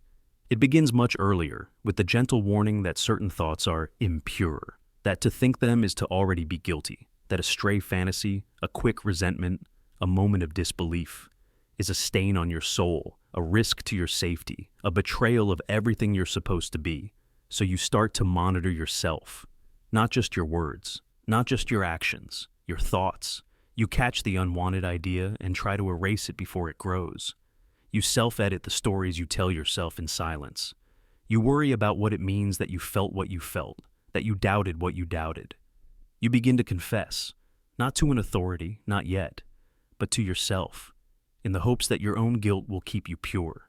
This is not a dystopian fantasy. It's a real, chilling phenomenon that plays out in high-control religions, cults, repressive regimes, abusive families, tightly wound workplaces, and even entire societies. The rules are unwritten but unmistakable. Your thoughts must be loyal, grateful, pious, or productive. If they wander, if you even daydream of rebellion, you must report yourself, correct yourself, cleanse yourself. And so, you begin to internalize surveillance. You watch yourself more harshly than any outsider ever could. You confess to your mentors, your group, your God, your superior. You admit to wrong thinking, hoping that the act of exposure will prove your worthiness, your commitment to the group.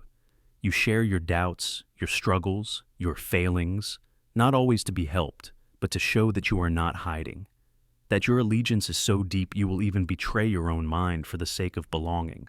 At first, this feels virtuous. It feels like honesty, like growth, like purification. You become obsessed with self-examination. You start to believe that the only way to be good is to have nothing to hide. And so, you chase that impossible state, total transparency, inner and outer, to erase every shadow before anyone else finds it. But the surveillance gets tighter. You notice when others slip. You wonder what they're hiding. You gossip about who confessed what at last week's meeting. You congratulate those who admit to the worst, because their exposure makes you feel safer in your own guilt. You learn to measure your value by your willingness to self-accuse. Soon, you no longer need to be watched from the outside. Your own guilt does it for them. You start to fear your own mind. You start to believe the mere presence of an unwanted thought means you're defective. So, you double down on confession. You learn to report your impurities before anyone can accuse you. You become your own jailer, your own inquisitor, your own spy. This is how thought policing evolves from an external force into an internalized regime. In George Orwell's Wonderful 1984, it was called thought crime, and the terror came from Big Brother. But in the real world, it is often more insidious because it comes disguised as your own conscience, your own higher self, your own voice of improvement. You lose track of where your own thoughts end and the group's expectations begin. It's not just religion or the state. Look at cults that require members to write thought reports, confessing even fleeting doubts about the leader. Look at workplaces where negative thinking is pathologized, and employees must maintain a relentlessly positive mindset, lest they be accused of not being a team player. Look at families where children are punished not only for what they do, but for what they seem to feel: anger, sadness, boredom, defiance. Over time, these patterns create a culture where silence is not safety, where even your innermost life is expected to conform. It's easy to say, just think what you want. No one can control your mind. But if you've lived inside thought surveillance culture, you know it's not that simple. Guilt is a powerful tool. Shame is an invisible leash. The fear of being exposed, of being bad on the inside, becomes stronger than any outer threat. You start to preemptively apologize for things you haven't done, just in case someone suspects you anyway. And the spiral gets tighter. You lose your grip on what's yours. Your thoughts begin to feel alien, infected, contaminated. You worry that there is something deeply wrong with you. You tell yourself, if I just confess enough, I'll be free. But every confession tightens the cage. Every act of self-surveillance makes the mind a little smaller, the world a little more suffocating. Some survive by splitting themselves in two: the good self who reports everything, and the secret self who learns to hide in corners even deeper, refusing to be seen. Others break entirely, unable to distinguish their own desires from those imposed on them. Some rebel outwardly but still police themselves inwardly, the old guilt never quite leaving, always whispering in the background. What's most disturbing is how easy it is to get used to, how quickly the culture convinces you that this is not control, but care, that the act of watching your mind is a sign of virtue, that purity is possible and worth any cost. But true freedom begins not with perfect thoughts, but with honest ones, with the refusal to self-accuse for being human, with the courage to let your mind wander, even into forbidden territory, without needing to report or repair every wrong impulse, with the recognition that your value isn't measured by your willingness to self-surveil, but by your ability to think, to question, to doubt, and to forgive yourself for being alive. And so, if you feel trapped in thought surveillance culture, know that you are not broken for struggling to be pure. You are not evil for having thoughts you didn't choose. Your mind is not a crime scene. It is a landscape, messy, contradictory, ever-changing, always yours. Guilt was never supposed to be your jailer. Let it go. Let yourself think. Let yourself be. And slowly, as the walls inside you begin to dissolve, you may realize true peace was never found in perfect obedience, but in the wild, unconfessed freedom of an unguarded mind. Confession is weapon system. You are welcomed in. They tell you it's safe here, that this is a place for healing, for honesty, for unburdening yourself in a world that demands you wear a mask. There's a chair, a circle, a candle, maybe a face on the other side of a wall, always someone ready to listen. You are told with soft words and gentle eyes that confession will set you free, that secrets are poison, and speaking them aloud is a medicine for the soul. You want to believe it. Who wouldn't? So you talk. You open up piece by piece. Childhood guilt, secret doubts, forbidden cravings, the regrets you never spoke, the wounds you can't explain. You tell them everything, because you think you have finally found a place where shame won't follow you home. And as you speak, you feel lighter. There's a rush, an almost electric relief that comes from naming what was never supposed to be named. You see nods of sympathy, soft smiles, sometimes even tears. You are reassured. You are told you are brave, you are honest, you are growing. There is comfort in this ritual. There is power. You feel cleansed. But what you don't see, what you can't see, is the ledger that's being built in the background. Each word you say, each secret you share, is written down somewhere. Not on paper, perhaps, but in memory, in files, in whispered conversations when you leave the room. At first, it seems harmless, almost loving. We remember so you don't have to. We hold your story so you don't carry it alone. You don't realize how the ledger can turn. Because at first, confession is a gift. But soon, confession becomes currency. It becomes collateral. The confession as weapon system is not new. It appears in religious confessional booths, in group therapy gone wrong, in cults and high-control communities, in authoritarian states, and even in some families and friendships. At first, the system feels intimate, special. Trust is built not just with kindness, but with the pressure to be completely honest. Total transparency is the standard. Anything less is called hiding, or ego, or resistance. And the more you share, the more the group praises your vulnerability. The more you are included. You are part of the circle now. You are in. But what you don't realize is how deeply you have handed yourself over, how every detail you've offered up is now woven into the group's memory, becoming a kind of leash, even if you don't feel it at first. Because eventually, the tone shifts. Maybe you question a leader. Maybe you want to leave. Maybe you speak up about something that doesn't feel right. And suddenly, the safety you felt in the circle turns cold, subtle at first. A reminder about loyalty. A warning not to disrupt harmony. A hint that your secrets are best kept with people who understand you. And if you try to go, if you challenge the system or simply want to step away, what was once a gift becomes a threat. Someone reminds you quietly that the things you shared here are best left in the past, that you wouldn't want people to misunderstand, that your story is safe, but only if you stay safe. Sometimes it's more overt. A leader hints about the stories you told. An old friend brings up a secret in front of new faces. The group remembers your darkness when you disagree, using your own words as proof you cannot be trusted, or don't know what's best for you. Examples fill the world. In cults, confession is formalized. Members are asked to share every sin, every shame, in front of the community. At first, it feels like purification. But when members try to leave, their secrets are weaponized. Blackmail is threatened. Past confessions are spread as gossip, or used to destroy reputations. Sometimes, families use it more subtly. A parent reminds a child of mistakes confessed years earlier. Remember what you told me. Only I can protect you. In some workplaces, team-building exercises that demand radical vulnerability are later used as a quiet form of control. Your weakness is always remembered, always ready to be used if you try to break free. And sometimes, it is more silent, more insidious. The fear that what you confessed will be repeated, that your past will be thrown in your face, that every story you gave in trust is a tool in someone else's hands.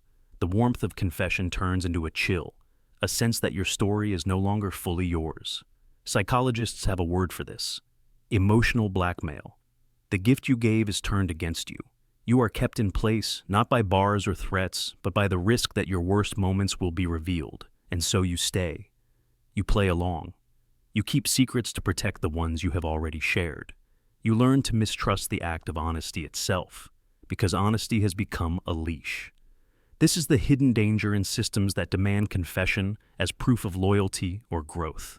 At first, it looks like healing. But confession in these systems is not about forgiveness. It's about leverage. It's about building a file on you, a narrative that can be spun or threatened or released. The more you give, the more they own.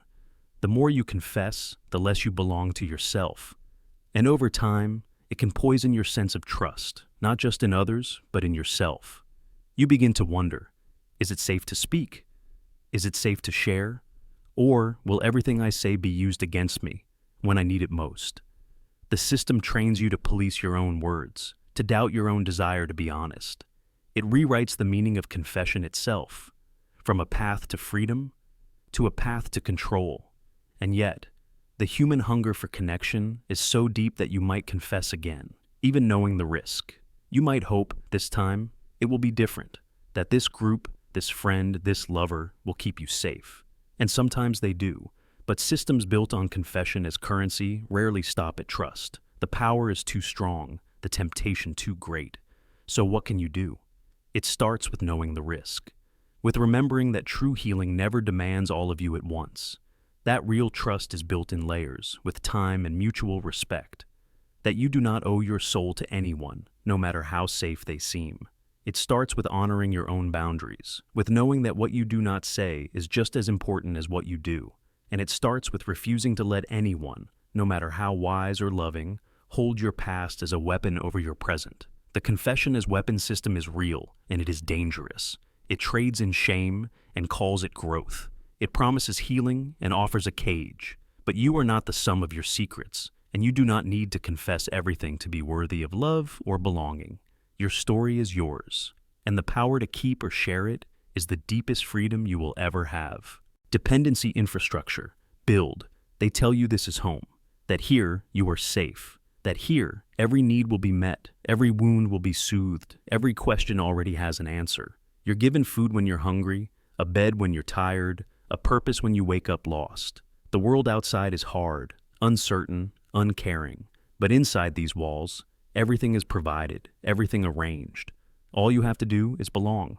At first, it feels like love, the kind of unconditional care you always wanted, the warmth of a chosen family, a sense of purpose, of being wanted, of being needed. You're relieved, grateful, almost weightless. The loneliness you carried is replaced by a current of constant support. If you stumble, there's a hand. If you ache, there's a shoulder. Every uncertainty is answered before it can even form in your mind. You don't notice at first how the outside world begins to fade. The phone calls become less frequent. The news from outside seems irrelevant, almost hostile. Why bother? Everything you want is here. Your meals appear as if by magic, tailored to your tastes. The days are structured: work, meals, prayers or meditations, rest. Your calendar fills with shared purpose, shared rituals, shared laughter. Every corner is padded with assurance, every problem already solved. When you're sick, they bring you soup and medicine. When you're lost, they guide you back. When you doubt, they remind you that doubt is just a sign of growth. You start to think, maybe this is how life is supposed to be. This is the infrastructure of dependency, the architecture of invisible chains, and it is built brick by brick with care and calculation. It doesn't look like control. It looks like devotion. It looks like love. But every act of kindness, every fulfilled need, weaves a thread, delicate at first, then strong, then unbreakable. You don't realize the net closing in because it feels so soft, so necessary, so right. You tell yourself it's only temporary, that you could leave whenever you want. You tell yourself you're free. But every skill you once relied on, every habit of independence, atrophies quietly. You forget how to grocery shop, how to budget, how to make choices without consultation or approval. You stop thinking in terms of "I want" and start thinking in terms of "we need." You stop asking yourself what you truly desire. You don't even notice that you've stopped asking. The day comes when you do wonder, just for a moment, what it would be like to leave. You picture yourself stepping out the door, walking into the old world. But the image doesn't bring excitement or relief. It brings fear. Your heart races, your hands shake. Where would you go? Who would care if you fell? How would you feed yourself? Survive? Find purpose? Find love? Freedom? The idea that once drew you like a beacon now feels like exile, like death. That's when you realize you've been rebuilt around dependency. It happens slowly, imperceptibly. They met your needs so perfectly that you stopped needing to meet them yourself.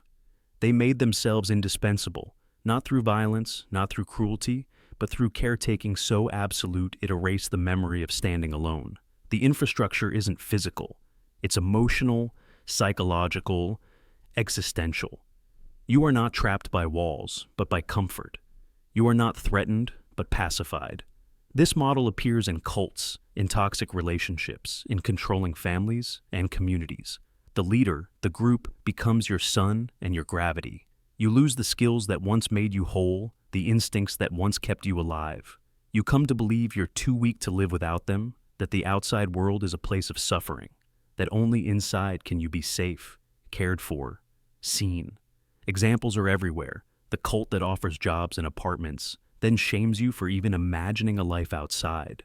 The partner who takes over every task, then mocks your helplessness. The community that celebrates your devotion, then warns you that the world is a cruel place, that only here is their truth. They provide everything, so that leaving means losing everything. Freedom becomes loss, not gain. Autonomy becomes agony. You may see others who try to escape. You may hear whispers of what happens to those who leave. Depression, addiction, isolation. You may not realize that their struggles are not proof of the outside world's cruelty, but the natural withdrawal from an engineered dependency. If you feed a bird by hand its whole life, release is a sentence, not a blessing. And so, you shrink from the open door, telling yourself, "I'm just not ready. I need more time." But time is the mechanism by which the chains grow thicker. Eventually, even the idea of wanting something for yourself feels selfish. You are taught that true loyalty, true love, true growth means surrendering your needs to the group. The group becomes your parent, your spouse, your conscience, and you believe it because you have forgotten the taste of hunger, the thrill of risk, the ache of longing for something more. How do you break the infrastructure of dependency? It begins with the smallest act of courage, questioning. Asking, what was my life before? What did I dream about, alone? What could I do if I were not afraid?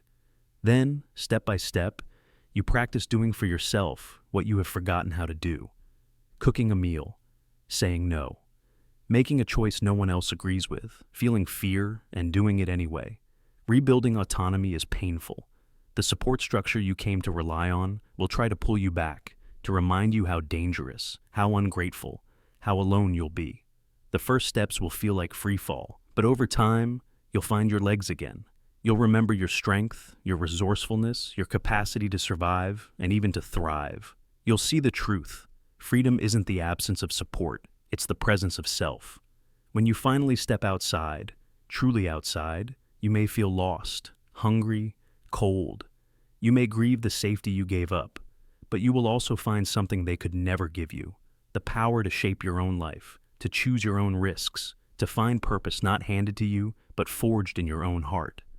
The dependency infrastructure was built to keep you safe, but it was also built to keep you small. Only by stepping outside its comfort, by facing the fear of freedom, can you become whole again. You do not exist to be cared for forever. You exist to become someone who can care for yourself and for others by choice, not by need. And in that hard-won space, outside the web, you discover the truth. Freedom is not death. It's the first real breath you've taken in years. Sleep and food manipulation. You think you would never break. You believe your mind is strong, that your will is your own. But the truth is, your resistance is not only a matter of character, it is a matter of chemistry, of biology, of exhaustion. Your ability to rebel, to question, to think for yourself. These things do not survive in a vacuum. They need fuel, rest, safety. Take away your sleep. Take away your food. And the self you think is unbreakable becomes fragile, frightened, and strangely grateful for even the smallest mercy. This is how control works at the most basic level.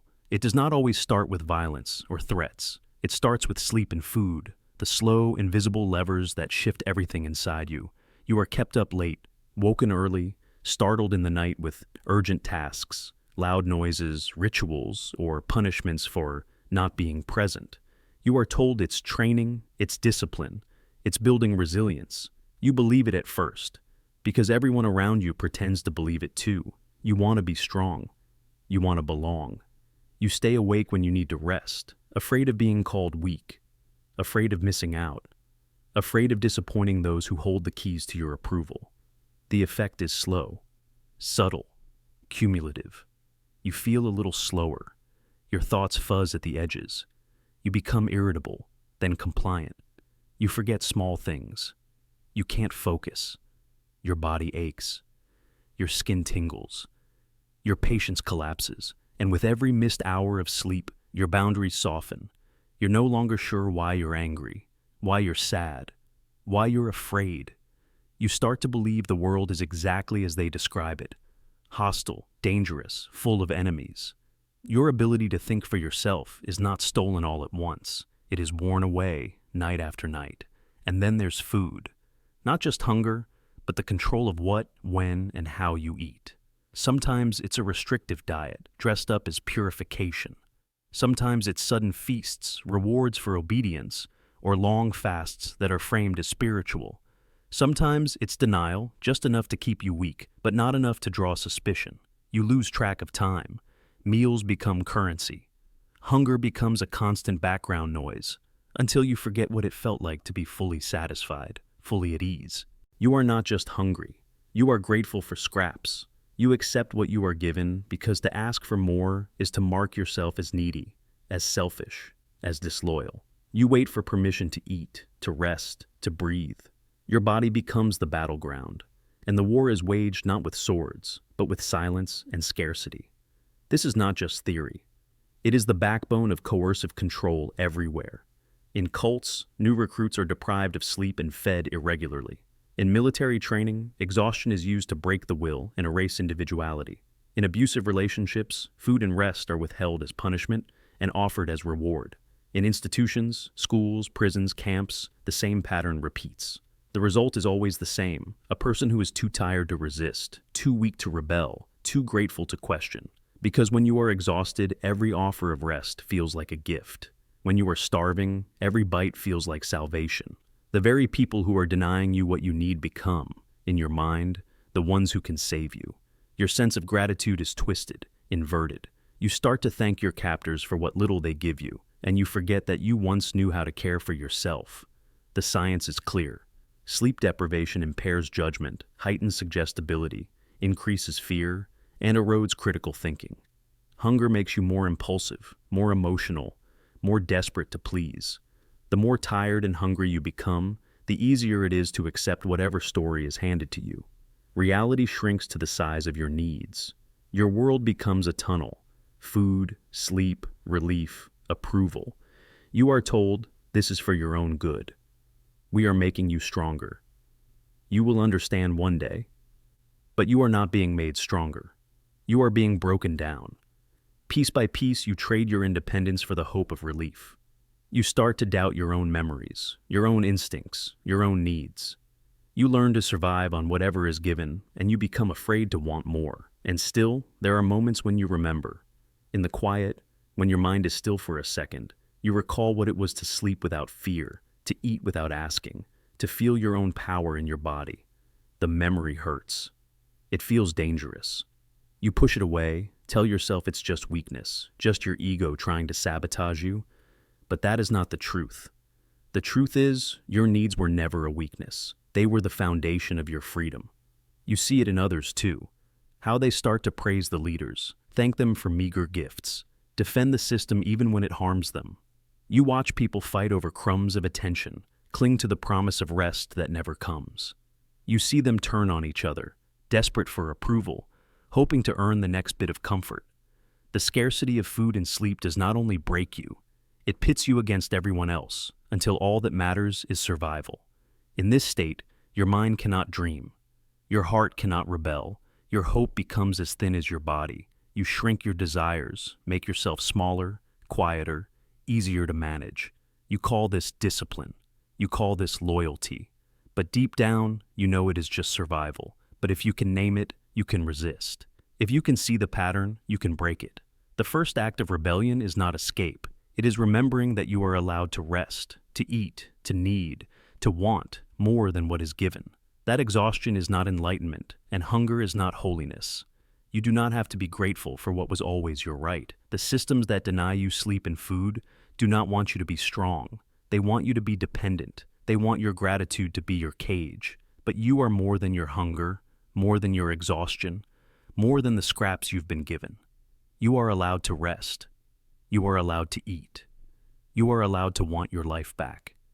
And when you do, when you reclaim your body, your needs, your voice, the power they had over you begins to crumble. What they cannot take is your memory of freedom. What they cannot erase is the truth that you were never meant to be grateful for what was stolen, and that the first taste of real strength is saying, no more. Inner circle seduction. It starts with a whisper, a compliment, a flash of approval so bright it leaves you blinking. They notice you. They tell you you're different. Not like the others, not ordinary. You have what it takes. At first, it feels like luck, like the universe finally noticed your effort. But it's not luck. It's bait. They call you in with promises of meaning, belonging, secret knowledge, a seat at the table, a role in the story. You're chosen, if you obey. That's the price. Obedience. You follow the rules, you repeat the phrases, you stay loyal when others question. Every act of compliance is rewarded. More access, more praise, another hint of the hidden world that lies just above the crowd. Advancement becomes an addiction. You chase status like oxygen. You crave the next step up. Initiate, leader, confidant, inner circle. They dangle it before you, always just out of reach, but close enough to taste. They offer secrets, but only if you pass the tests. They offer love, but only if you don't step out of line. They promise transformation, but only if you remake yourself in their image. The deeper you go, the more you hunger for the next reward.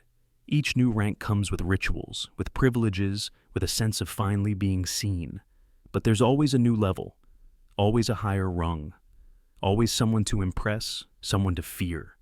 It's candy for the soul, sugary sweet, short-lived. And when the sugar rush fades, you are left with the ache, the terror of losing your place. You see others fall, banished, shamed, forgotten for the smallest mistake.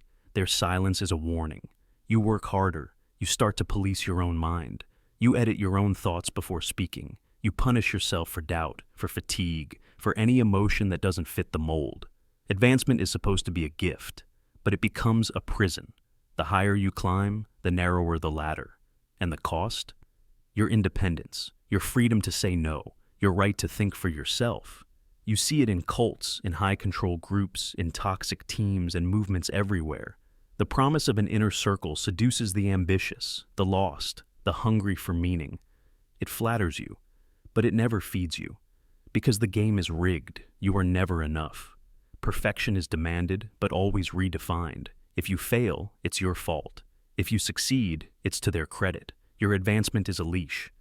Your status, a chain dressed as a medal. But the world outside, it starts to fade. You begin to look down on the outsiders, to see them as uninitiated, unenlightened. You lose old friends, old values, old joys. Your sense of specialness becomes a wall, cutting you off from everything real. You might even tell yourself you're free, that you chose this, that you're growing. But the truth is, you've been trained. Addicted to approval, to advancement, to the chemical high of being recognized by the group that holds your fate. You may feel the ache of self-betrayal, but you bury it, because walking away would mean losing everything you've worked for, the status, the connection, the identity. So, how do you escape the inner circle's grip? You start by asking, who decides my worth? Who profits from my loyalty? Would I still want this if I were loved for who I am, not what I achieve? You look at the rewards. Are they real? Or are they candy-coated control? You look at your hunger. What wound does this seduction really feed? Is it belonging, or is it just the fear of being ordinary? You notice the cost. The friendships faded, the voice silenced, the part of you that's always afraid. And then you dare to imagine life outside the circle, to risk being unremarkable, to risk being free. You learn that real belonging doesn't demand perfection. Real love doesn't use advancement as a leash. Real identity isn't a prize for obedience. It's messy. It's unpredictable. It's yours. The cult offers status like candy, but you don't have to eat it. You can walk away, hungry for something real. Cold compassion, engineering. When you're hurting, you reach for comfort. When you're lost, you reach for warmth. You search for the kind of compassion that promises relief. A gentle touch, a listening ear, a word that says, "You're safe with me." But what happens when that compassion turns cold? When every word of concern, every act of discipline, is just a velvet mask stretched over a steel trap? This is cold compassion engineering, the psychological machinery that turns suffering into self-blame and abusers into saviors. It doesn't begin with cruelty. It starts with care. You're told that you are loved, that your well-being matters, that everything being done is for your own good. But when you falter, when you fall apart, the script changes. Your pain is not seen as a wound, but as a flaw. Your fear is not held, but interrogated. You are told, if you're suffering, it's because you lack discipline, because your faith isn't strong enough, because you haven't listened, haven't tried, haven't obeyed. Discipline is recast as love. Toughness is recast as healing. Harshness is the only proof that they truly care. You cry, and you're told to stop. You question, and you're told to trust. You beg for gentleness, and you're met with firmness. They say, if I didn't love you, I wouldn't be so strict. If I didn't care, I wouldn't correct you. If you just did as you were told, you wouldn't be hurting right now. So the suffering becomes your fault. You're not a victim, you're a project. Your pain is evidence of your failure to comply, your inability to see the bigger picture. And your abuser, they become the hero, the one who saves you from your own weakness. It's a perfect system. The more you struggle, the more you prove you need saving. The harsher the treatment, the more righteous their intervention appears. You might even defend them. You might say, they're hard on me because they love me. I needed to learn. I deserve to be corrected. You internalize the logic that real compassion is never soft. That help must hurt. That love means pain. You hear it in families. Parents who withhold affection until the child earns it, who punish out of love, who turn discipline into a lifelong wound. You hear it in relationships. Partners who control, criticize, isolate, always with the refrain, "I'm doing this for us. You'd be lost without me." You hear it in religious and spiritual communities. Leaders who shame, demand confession, break the spirit, all while claiming to heal the soul. You see it in workplaces. Bosses who praise tough love, who demand sacrifice and obedience in the name of growth, who fire or humiliate, saying, "This will make you stronger." And everywhere the message is the same. If you're suffering, you must deserve it.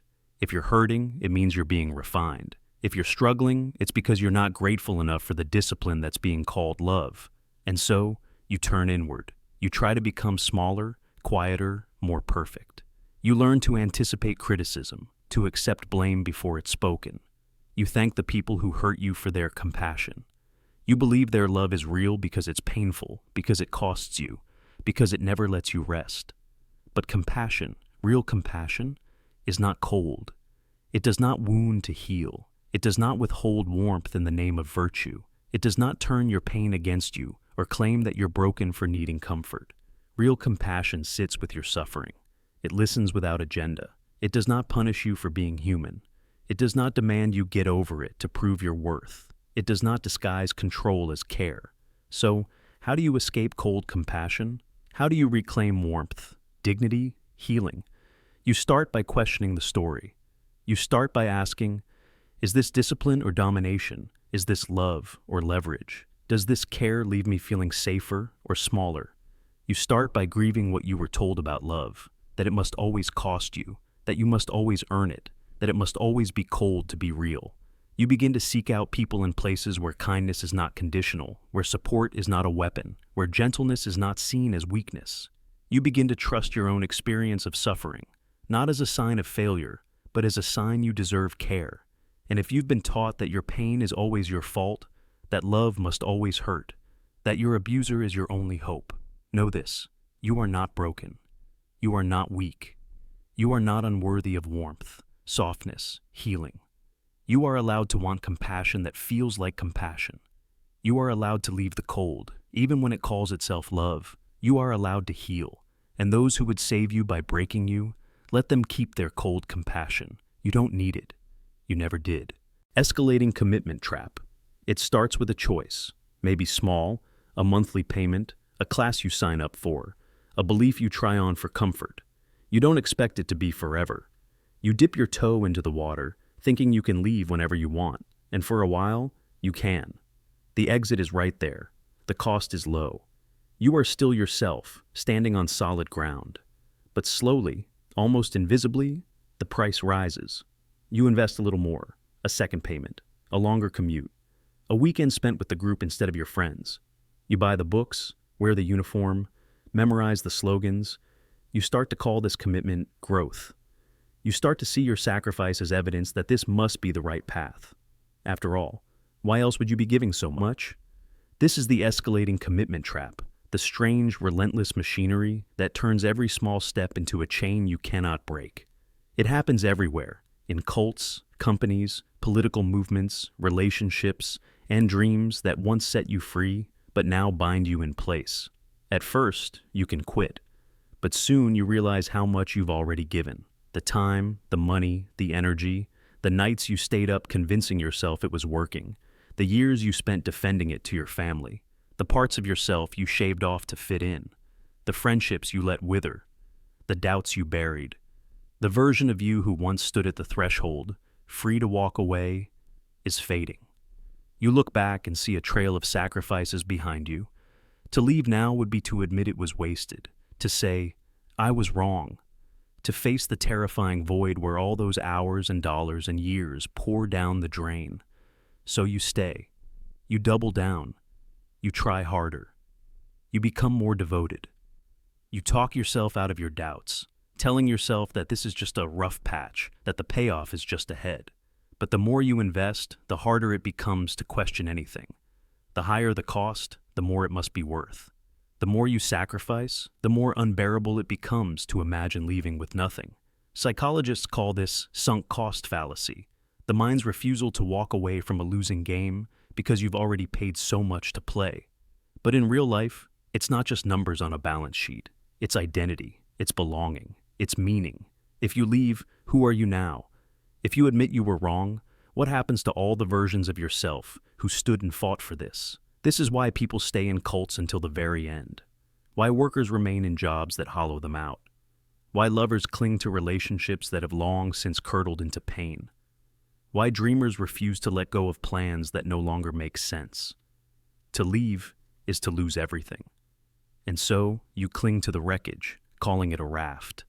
The trap tightens every time you rationalize the pain. It will get better if I just push through. This is just the price of greatness. Everyone else is struggling too, so it must be me. You swallow the contradictions, ignore the red flags, and tell yourself that the pain is a test, a necessary step, a proof of your commitment. And if someone tries to help, tries to show you the way out, you resist. Because the world outside the trap feels alien, empty, shameful. It's easier to believe you are on the verge of a breakthrough than to admit you've been running in circles. You become your own jailer, fiercely protecting the very thing that keeps you captive. Examples fill the world. The cult member who stays after years of broken promises because their whole identity is built on faith in the leader. The gambler who throws good money after bad, convinced that the next hand will make it all worthwhile. The activist who can't leave the movement, even as it betrays its values, because every friend, every memory, every word spoken is wrapped up in the cause. The parent who can't question the doctrine they raise their children with, because to do so would be to admit the unthinkable, that it was all a lie. The escalating commitment trap is not a flaw in your character. It is a feature of the human mind, a desperate need to make sense of sacrifice, to believe that pain has a purpose, to rewrite the story so that every cost becomes an investment, and every investment becomes a reason to stay. But there is a way out. It is not easy. It requires a kind of bravery that feels like death, the courage to walk away, to cut your losses, to grieve the time and money and self you poured into something that did not love you back. It requires facing the emptiness, the shame, the confusion. It means being willing to say, I was wrong, and letting that be a mark of wisdom, not failure. Because the truth is, every moment you stay in the trap, the price only goes up. The longer you wait, the harder it becomes. The story you tell yourself grows heavier. The world outside the walls grows dimmer. But you are not your investment. You are not your sacrifice. You are not the sum of the things you gave away. You are the one who can choose again. The one who can step away. The one who can say, no more, and begin to build a life on freedom, not fear. The escalating commitment. Trap is powerful, but it is not destiny. The door is always open. The path out is hard, but it is real. And sometimes, the bravest thing you can do is walk away. Not because you have nothing left to give, but because you are finally ready to stop giving everything to something that only takes. Manufactured crisis control. It never starts with chaos. It starts with a whisper of concern, a warning, a small problem, real or imagined. Maybe a rule is changed without explanation. Maybe a rumor is whispered in the hallway. Maybe the group or the leader points to a threat on the horizon, something only they can see. At first, you trust them. You believe they have your safety at heart. You listen as they tell you, we need to be alert. The world is dangerous. There are enemies out there. You start to feel uneasy. The little things that never worried you before become sources of anxiety. The rules keep changing. The standards keep shifting. What once was allowed is suddenly forbidden. The boundaries you thought you understood move, inch by inch, until you don't know where you stand anymore. The problem grows. Maybe you're told outsiders are scheming against you, or that a hidden flaw in yourself is about to erupt and destroy everything you care about. Maybe the group is under attack, or a spiritual crisis is brewing, or an old wound is about to resurface. Suddenly the calm you once felt is gone, replaced by constant gnawing uncertainty. This is not an accident. It's manufactured crisis control, the art of creating or worsening problems, just so someone else can offer the solution. It's not a new trick. It happens in cults, in high-control relationships, in politics, in families, in workplaces. The machinery is the same. You are made to feel unsafe, adrift, out of control. Then, as your anxiety builds, the very people who unsettled you step forward, offering comfort, guidance, structure, and rescue. The hand that builds the fire is the same hand that offers the water, and you reach for it. Because what other choice do you have? Over time, the cycle tightens. You learn to associate relief not with your own strength, but with their intervention. The group, the leader, the partner, becomes your only safe harbor. They alone can calm the storm because they are the ones who conjured it.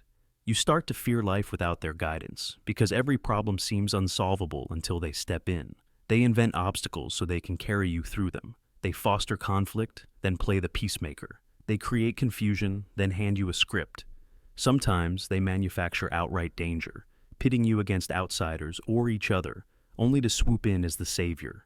You may even notice it after a while. You might ask yourself, why is there always a crisis? Why does peace never last? But the moment you voice this, you're accused of disloyalty, of negativity, of not appreciating how much has been done for you. They remind you, remember how bad it was before we helped, or imagine what would happen if we weren't here. Your fear is rekindled. You silence yourself. The pattern begins again. The emotional cost is profound. You start to distrust your own judgment. Every small success is credited to them. Every misstep, every discomfort, every anxious thought is proof that you need them more than ever. Dependency is cemented, not by love or support, but by a relentless cycle of threat and rescue. You see it in abusive relationships. The partner who picks a fight, makes you cry, then apologizes and soothes you, until you start to believe you'd fall apart without them. You see it in cults that create rules impossible to follow, then grant forgiveness for breaking them. You see it in toxic workplaces where leadership stirs chaos, then acts as the only solution. In each case, the goal is the same: make you small, make you doubt yourself, make you grateful for every crumb of comfort, even as it comes from the very hands that keep you hungry. This system is so effective because it mimics love. The high of relief, the safety of rescue, the joy of being saved, all flood your brain with gratitude and loyalty. The group becomes a parent, a god, a lover, a rescuer.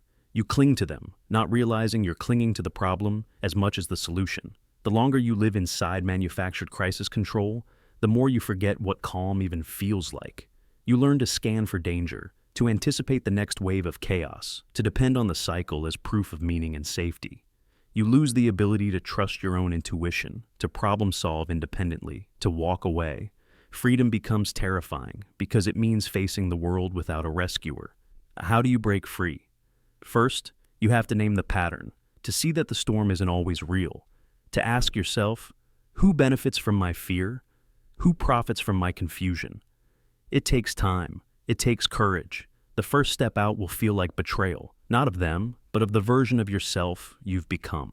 You may feel guilt for wanting peace, for craving stability, for imagining a life not built on endless emergencies, but as you step back, the air clears. You realize your mind was never meant to live in perpetual alarm. You discover that some problems were never yours to solve. Some crises were never real. Some rescues were always a performance. And slowly you begin to rescue yourself. You learn to trust your own calm, to solve your own problems, to create stability not through dependency, but through self-trust and healthy connection. You find that freedom is not the absence of struggle, but the end of cycles built on artificial pain. Because the greatest manipulation is to make you grateful for your own captivity. But the greatest act of resistance is to walk away, even when you've been taught that the fire is home, to find peace in the absence of crisis, to love yourself enough to say, I don't need to be saved by the hands that keep me drowning. I can save myself, and the world will be quieter and stranger and more real than you ever dreamed inside the loop. Ego, death, indoctrination. You're told the ego is the problem, the cause of all suffering, all conflict, all your restless longing and pain. If only you could dissolve it, silence it, transcend it, you would find peace at last.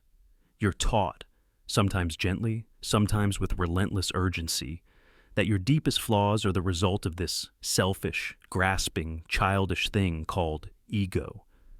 They say the only path to awakening is to destroy it, to make yourself small, humble, empty, to reject your needs and doubts, to cut away everything that resists or questions or asserts itself. You are praised when you call yourself nothing. You are elevated when you speak of surrender. You are told that your desires, your boundaries, your instincts, your hunger for meaning or even happiness, these are just the ego in disguise. Each time you assert a boundary, you're warned it's pride. Each time you resist a rule, you're told it's arrogance. Each time you feel a surge of anger or grief, you're told it's attachment. The voice in your head, the one asking for explanation, for accountability, for space, that's not you, they insist. That's ego. That's the enemy. So you begin to shrink. You learn to apologize for existing. You speak softly, apologize quickly. Withhold your preferences, erase your anger, call it awakening. You notice, with each round of self-negation, that you are praised for your humility. You're really getting it, they say. You're dissolving yourself. You're finally learning to let go. But deep down, a tension grows, because every time you erase yourself, the person teaching you seems to grow stronger, more secure, more certain. The more you deny yourself, the more you look up to them for guidance, approval, permission. You begin to notice the person leading you toward ego death has a very large ego of their own. You ask yourself, if ego is the enemy, why do they get to have so much of it? You see how their rules are never questioned, how their preferences shape the group, how their words are treated as truth. You notice how every challenge to their authority is framed as resistance, your ego, your blindness, your failure to surrender. They never ask if their own need for control, for recognition, for obedience might be ego, too. They do not question the hunger in their voice, the certainty in their rules, the pleasure they take in being the teacher, the leader, the enlightened one. And yet, if you raise this contradiction, you are warned again. See how your ego tries to attack? See how it defends itself by projecting onto others? You must let that go. You must trust the process. You are taught to see your own skepticism as a flaw, your boundaries as proof you haven't surrendered. You are told that enlightenment is found in obedience, that humility means never asking questions, that true awakening means never challenging those in power. You begin to realize the destruction of the ego in this place is not about freedom or truth. It is about making you easier to control. The emptier you become, the more room there is for their rules, their beliefs, their authority. You are emptied so they can be filled. Your voice is silenced so theirs can echo louder. You become grateful for their presence, their wisdom, their mercy, while you forget that you once had a center of your own. You see it in small things, the subtle ways your choices shrink, the pressure to smile when you feel pain, the way your uncertainty is interpreted as progress, the way your friends praise you for being light and unattached, even as your spirit grows smaller and your world grows colder. You see it in bigger things, too, how the group reacts with hostility to anyone who leaves, how dissent is framed as regression, how rebellion is described as illness. You notice that the egoless ones always seem to hold the most power, make the biggest decisions, receive the greatest reverence. You remember times in history, in religion, in politics, where leaders demanded humility from followers while demanding worship for themselves. You see the old pattern repeating, disguised in new language, the destruction of the self for the sake of the system, the emptying of the person for the filling of the group. But inside you, something resists. Some small voice whispers that real awakening cannot be commanded. That truth cannot be forced through humiliation, that your boundaries are not pride, but self-respect, that your needs are not flaws, but signs of life, that the greatest lie of all is to pretend that the only ego worth destroying is your own. You realize that the real danger was never the ego itself, but what happens when someone else is allowed to wield it unchecked. That the deepest hypocrisy is the demand for your surrender in the service of their power. That the highest form of awakening is not erasure, but integration. Not making yourself less, but becoming whole. You do not need to vanish to be worthy. You do not need to shrink to find peace. You do not need to worship those who demand you erase your voice. The true end of ego is not its destruction, but its understanding. Not obedience, but awareness. Not emptiness, but balance. So you step away. You reclaim your voice, your right to question, your permission to want, to feel, to challenge even those who call themselves beyond ego. You recognize that you are not the problem for resisting control, that the real awakening is knowing the difference between surrender and servitude, between humility and disappearance. You see that the person guiding you never questions their own hunger for control because their teaching was never about dissolving ego for all. It was about making sure only their ego remains. You wake up, and this time, you don't disappear. You return to yourself. Not as an act of rebellion, but as an act of survival. And in that act, you discover the one truth they could never take. That the person you are, messy, wanting, imperfect, alive, is not an obstacle to enlightenment, but the very ground of your freedom. Binary morality conditioning. It starts so simply. The line is drawn. Here is right, there is wrong. Here are the loyal, the good, the chosen. There are the outsiders, the wicked, the lost. You're taught to see the world in black and white, to sort everything and everyone, yourself included, into neat moral boxes. Us versus them, clean versus unclean, true versus false. At first, it feels safe. The world is no longer a mess of contradictions and uncertainty. Now, you know your place, you know what to do, you know what to fear. But underneath this clarity, something darker grows. You learn that goodness isn't about compassion, nuance, or courage. It's about loyalty. You are good only if you agree. You are righteous only if you never doubt. The highest virtue becomes obedience. And the first thing to vanish is the middle ground. Questions become dangerous. Doubt is betrayal. Complexity is a threat. You feel it in your bones. If you hesitate, if you wonder, if you see both sides, you risk becoming one of them. So you push the questions down. You force yourself to cheer at the right moments, to echo the slogans, to harden your heart against the enemy.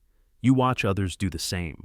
Soon, the only emotions allowed are pride and contempt. The only language, certainty, and condemnation. And the world, once infinite in its shades of gray, collapses into two dimensions: us, them. It happens in high-control groups, cults, authoritarian movements, political mobs, even families. Binary morality is seductive. It makes belonging easy. Just pick a side and obey. But the price is enormous. Your empathy withers. You stop seeing people as people. You see only roles, ally or enemy, loyalist or traitor.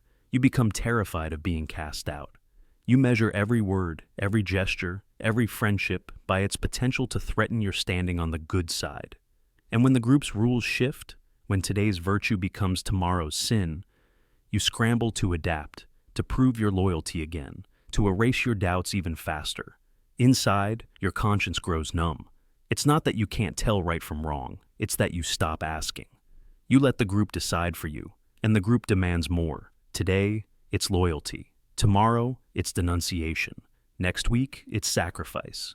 You see this in history, the crowds cheering as neighbors are branded traitors, the friends who disappear after asking the wrong question, the family members who refuse to speak to each other over politics, faith, or culture.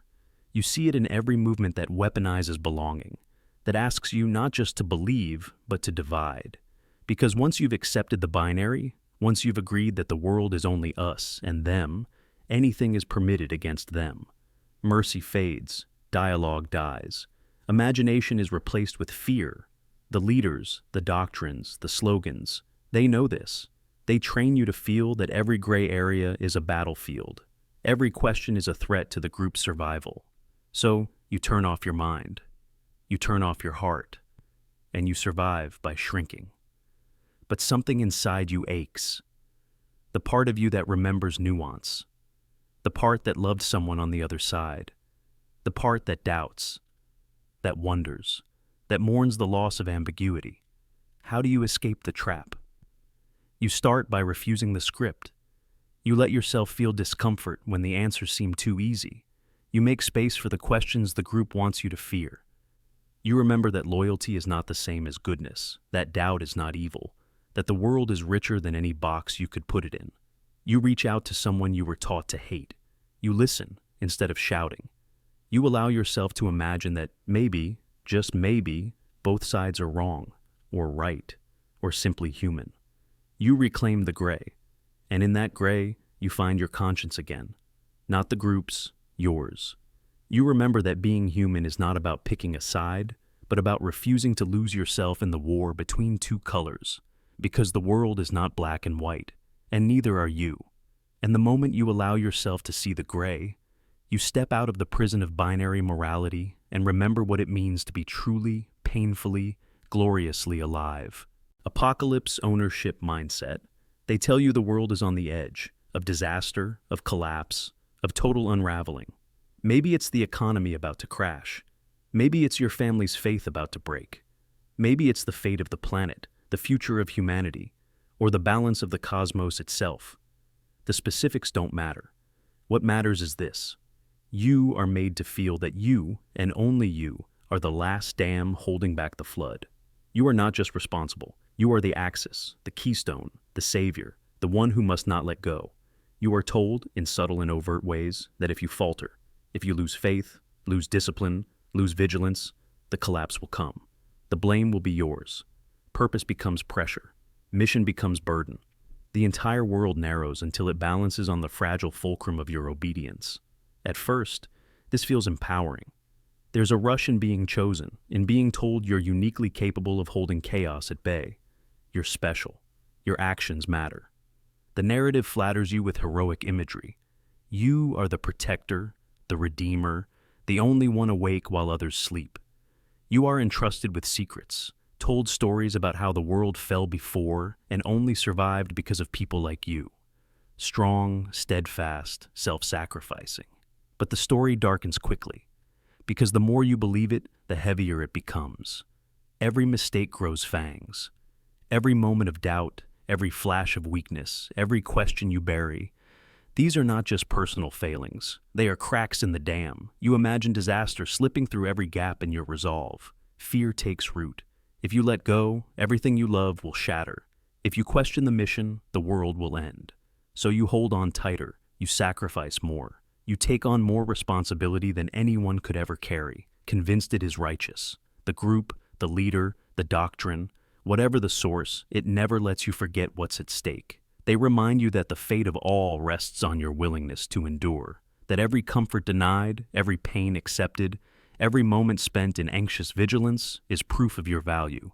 But it's not value, it's control, because the heavier the weight, the less room there is for rebellion. When your failure means apocalypse, you cannot afford dissent. When your doubt might trigger disaster, you cannot afford to rest. The pressure becomes a form of obedience. You see this in cults where members are told that spiritual warfare depends on their unbroken purity. In families where children believe that their parents' happiness or sanity rests entirely on their shoulders. In companies where employees are warned that the slightest slip will crash the whole enterprise. In political movements, in online communities, in relationships where guilt is woven into the fabric of belonging. The apocalypse is always just one disloyal thought away. And so, you never allow yourself to have it. You build rituals, routines, desperate habits of self-monitoring. You become hypervigilant, reading signs in every shadow, panicking at every small failure. You push yourself to exhaustion, always asking, have I done enough? Am I strong enough? Will the collapse come because I was weak? The tragedy is that no one can live like this. Not for long. The human mind buckles under constant existential threat. But the story persists because the group depends on your sense of cosmic responsibility. As long as you carry the burden, you don't rebel. As long as you believe you are necessary, you stay in place. The weight becomes your prison, and you call it purpose. And in the quiet moments, when you dare to question, you find yourself haunted by guilt. If I leave, what if they're right? What if everything falls apart? You become trapped not just by fear of collapse, but by fear of causing it. This is the apocalypse ownership mindset. It turns loyalty into self-erasure. It turns purpose into panic. But what if you put the weight down? What if you let yourself be ordinary, human, fallible? What if the world doesn't end just because you rest, because you walk away, because you choose something for yourself? Real purpose is shared, not hoarded. Real responsibility is distributed, not isolated. Real leadership is honest about limits, about weakness, about the truth that no one person holds the world together alone. You are not the axis of the universe. You were never meant to be. You can be devoted, passionate, committed, and still be allowed to breathe. You can care deeply without letting fear destroy you. You are allowed to lay down the weight, to let the world be what it is, to trust that collapse and renewal are part of life, not proof of your failure. And when you do, you may discover a new kind of freedom. the freedom that comes when you are no longer obedient to fear, but alive to possibility. Exit equals erasure. You think about leaving, maybe just for a day, maybe forever. The thought flares and dies in your mind, but it keeps coming back, silent and persistent. A knocking you can't ignore. At first, it feels simple. If it's not working, if you're not happy, you should be able to walk away. That's what freedom is, isn't it? The right to leave? But then the shadows gather. They whisper a price you cannot pay. Because here, in this system, this faith, this group, this relationship, leaving doesn't just mean walking out the door. It means losing everything. Not just friends, but your entire world. Not just God, but the sense that the universe ever cared for you at all. Not just love, but the version of yourself you were allowed to become. Not just a chapter, but the entire book you lived inside for so long. This is exit equals erasure.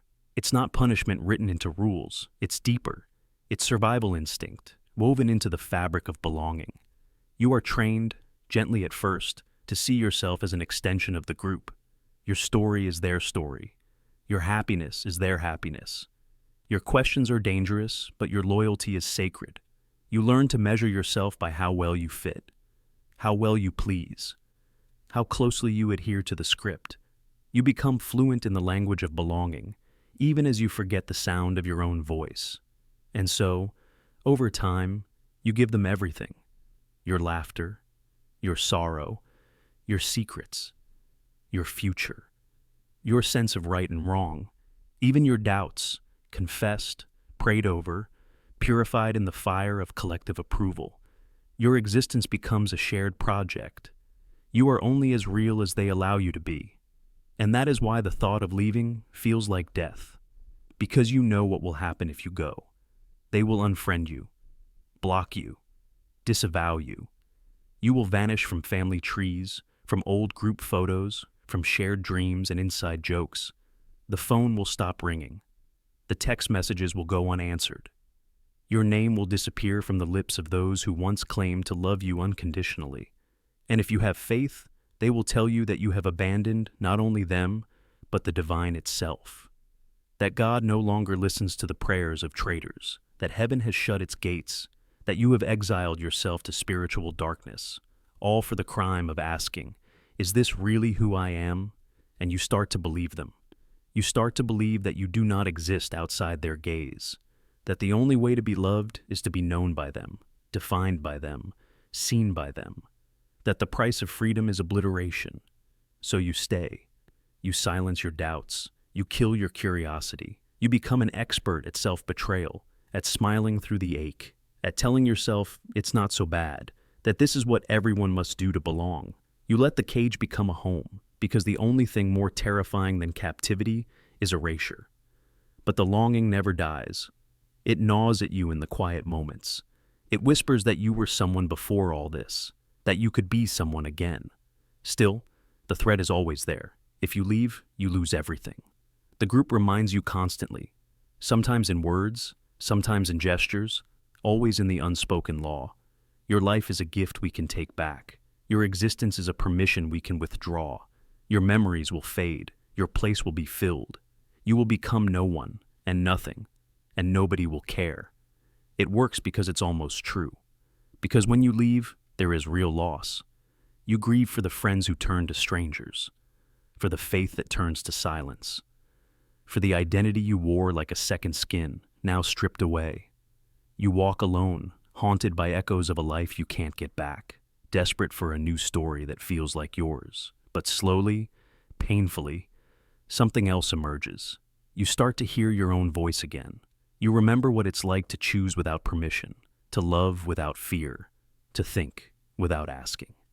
The grief is real, but so is the relief. The silence grows less empty and more peaceful. You build new friendships, slower but deeper. You find meaning that it isn't assigned. You learn to trust yourself, if only a little, day by day. And eventually, you realize you were never erased. Not really. You were only waiting to be written again. The system told you that leaving meant annihilation, but it was a lie. One designed to keep you small, obedient, afraid. Your existence is not a gift that they can revoke. Your story is not erased, only rewritten. The love you lost can be grieved, but it is not the end. The price is real. The pain is real. But so is the freedom that comes from finally being allowed to exist on your own terms. Exit does not equal erasure. It equals emergence. The only permission you ever needed was your own. Betrayal-by-Love technique. They tell you that love requires sacrifice, that the highest form of loyalty is to put the group first, even above your friends, your family, sometimes even above yourself. They frame it as duty, as compassion, as the hardest kind of care, the kind that hurts you so it can save someone else. At first, you hesitate. You're taught to value trust, to protect those you care about. But the pressure is subtle, relentless. The stories are told in hushed tones about those who drifted, questioned, or doubted, about how only brave intervention could bring them back. It starts with small requests. Tell us if someone seems lost. Let us know if a friend is struggling. You're told it's for their good, that secrecy is selfish, that love means accountability. Your silence would only hurt them, let them slip further into error or danger. Soon you're watching not just yourself, but those around you. You learn to notice infractions, hesitations, doubts in others' voices. You feel a knot of anxiety. Should you say something? Would it be disloyal to stay silent?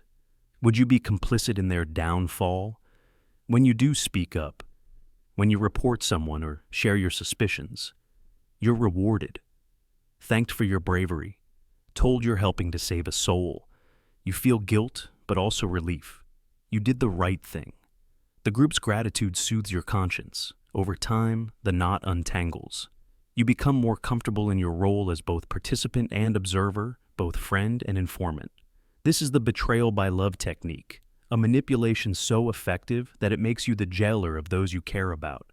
It transforms you into both prisoner and guard, bound by a sense of duty so convincing it feels like love. Your loyalty is weaponized. Your compassion is harvested for control.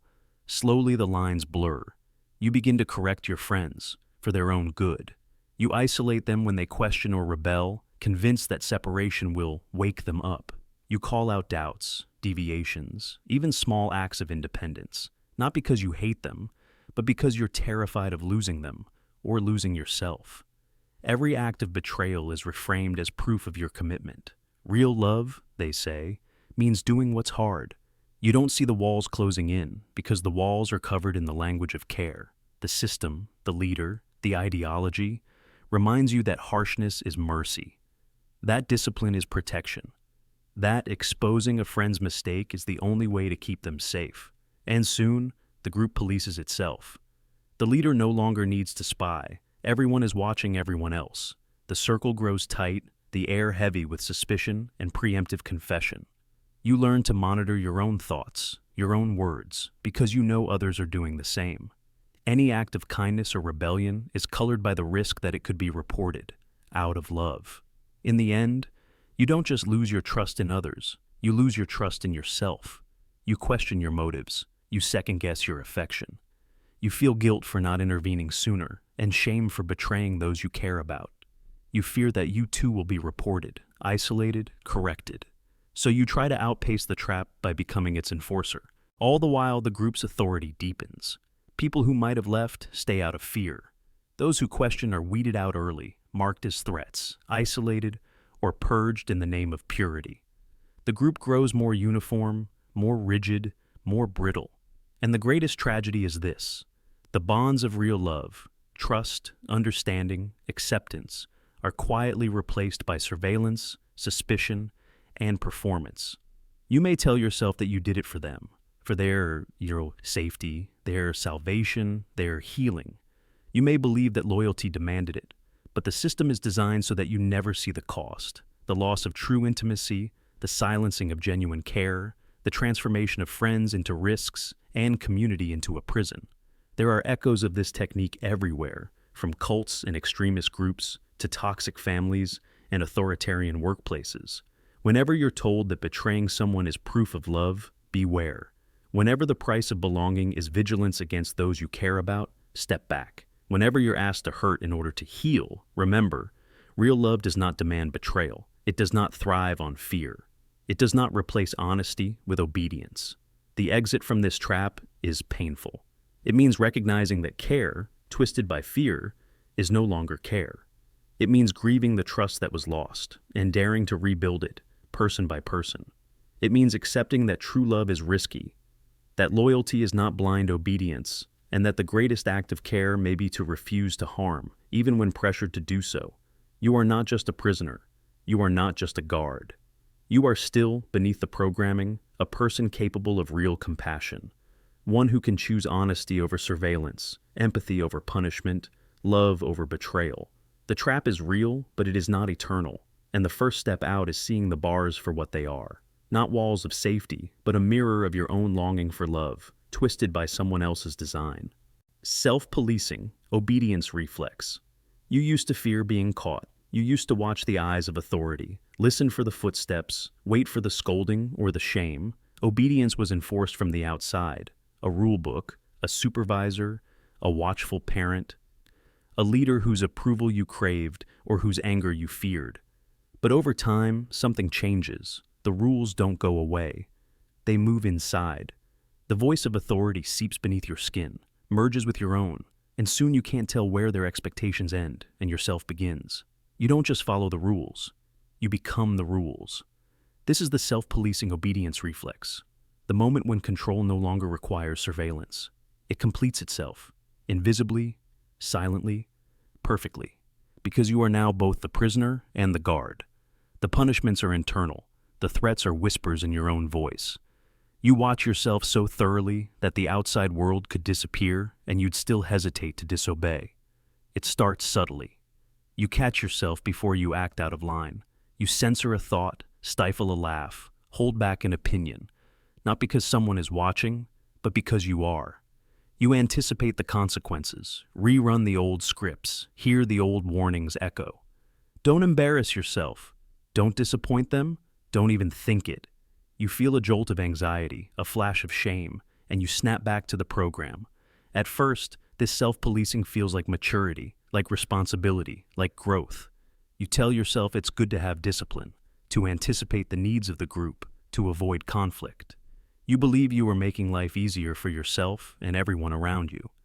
But look closer and you start to see the cost. You're no longer just avoiding mistakes. You're avoiding yourself.